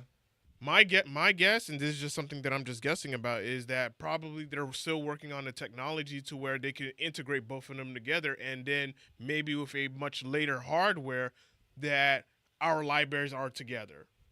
Who knows? Because I got a lot of games on this, Yeah. and I still got a lot of games on this, and then I have like maybe one or two digital on the PS5. I'm so glad the PS5 is fully backwards compatible with PS4. Yes. I want to see that pushed more going forward. Yeah. Yeah. For the PlayStation 6, I'm hoping they don't stop backwards compatibility. I'm hoping they don't have a reset again. That's also keep in mind that's a thing now because we just had the Nintendo Switch 2 reveal. So Yeah. that's also a conversation that's been happening with them, and I think that all the consoles manufacturers are going to have to deal with that. Or at least I get it. With the Nintendo Switch, the original release, I wasn't expecting it to be backwards compatible with the freaking Wii U. Obviously not. Yeah. Like, No, that- that makes makes no I can. sense, yeah. I'm reasonable. I can understand that. Yeah. But if you're using discs, whether it's CDs, DVDs, or Blu-rays, they'll have a similar form factor. You just need the reader. You need the technology shoved in there. I mean, I don't know. They did it with the PS1 and the PS2. That was fine. The PS3, it had all of them. And then they just full stop. Now they're bringing it back. I don't want any more full stops. I don't want my old collection to not work on new hardware. And I don't think I'm asking for much because it's all a similar form factor. You just got to fit the technology in there somehow. Well said. All right. So with that being said, any of y'all have any other final thoughts, conclusions, or points that you want to make on any of the PlayStation consoles that we have not touched or covered? Floor is yours. I'll just say this with each console: Crash Bandicoot 2, best game for me. For here, Kingdom Hearts. For here, Metal Gear Solid 4. For here, I would probably say. Trying to think off the top of my head, Star Wars Battlefront 2. Ooh. EA's Star Wars Battlefront 2, even though it had issues. For me, there, or no, better yet, Ghost of Tsushima. Yes. Oh, yeah. And for there, Marvel Spider-Man 2. Yeah, we should all do that. One game on each console. Yeah. Shit. And for the PSP, Crisis Core, Final Fantasy 7. Yes. Okay, Vita, Persona 4 Golden. Dave. Damn. I already said for PS1. I'm gonna say Resident Evil 2. Yeah, I have a lot of memories with Resident Evil 2. PS2, it's Devil May Cry 3, hands down. I think that's one of the greatest games ever made. PS3, Metal Gear Solid 4 is really good. I kind of want to go with that just for how much that game does, how creative it You is. could easily say like Uncharted or something. That's another one I was just thinking about now. No, Uncharted that's 1, 2, yeah. 3. Like, I mean, all those games are fantastic. Uncharted 2 is good, but compared to Metal Gear Solid, no, I can't. And I really love the multiplayer in Metal Gear Solid 4. I don't want to say that's my answer, but that's what I'm going to go for PS3. PS4, I was going to say Ghost of Tsushima. No, it's Titanfall 2. I don't care what anyone says. Okay. Even though it's not exclusive, that's the generation it was a part of. Yeah. Titanfall 2 is an Okay. amazing game. Damn, that's Incredible. And for PS5, Devil May Cry 5. I think Devil May Cry 5 is a phenomenal, extremely well-made game, insanely well. Devil May Cry 4 is good, but I'm not as big of a fan of it. Titanfall 2, Ghost of Tsushima, both of those games are incredible, insanely good. I don't have as much of a history with the handhelds as I would like, but I do love Ultimate Ghouls and Ghosts. I do love Metal Gear Acid, and Vita. for Vita, I'd have to really think about it. No, on PSP, maybe my most favorite game on PSP is Half Minute Hero. Oh, Happy Hair. I remember that. Yeah. Very clever, very fun, neat little action RPG. It's hard to describe. Vita, I don't know. I don't really have a big favorite, unfortunately. I didn't play a ton of. I was mostly playing backwards compatible games on Vita.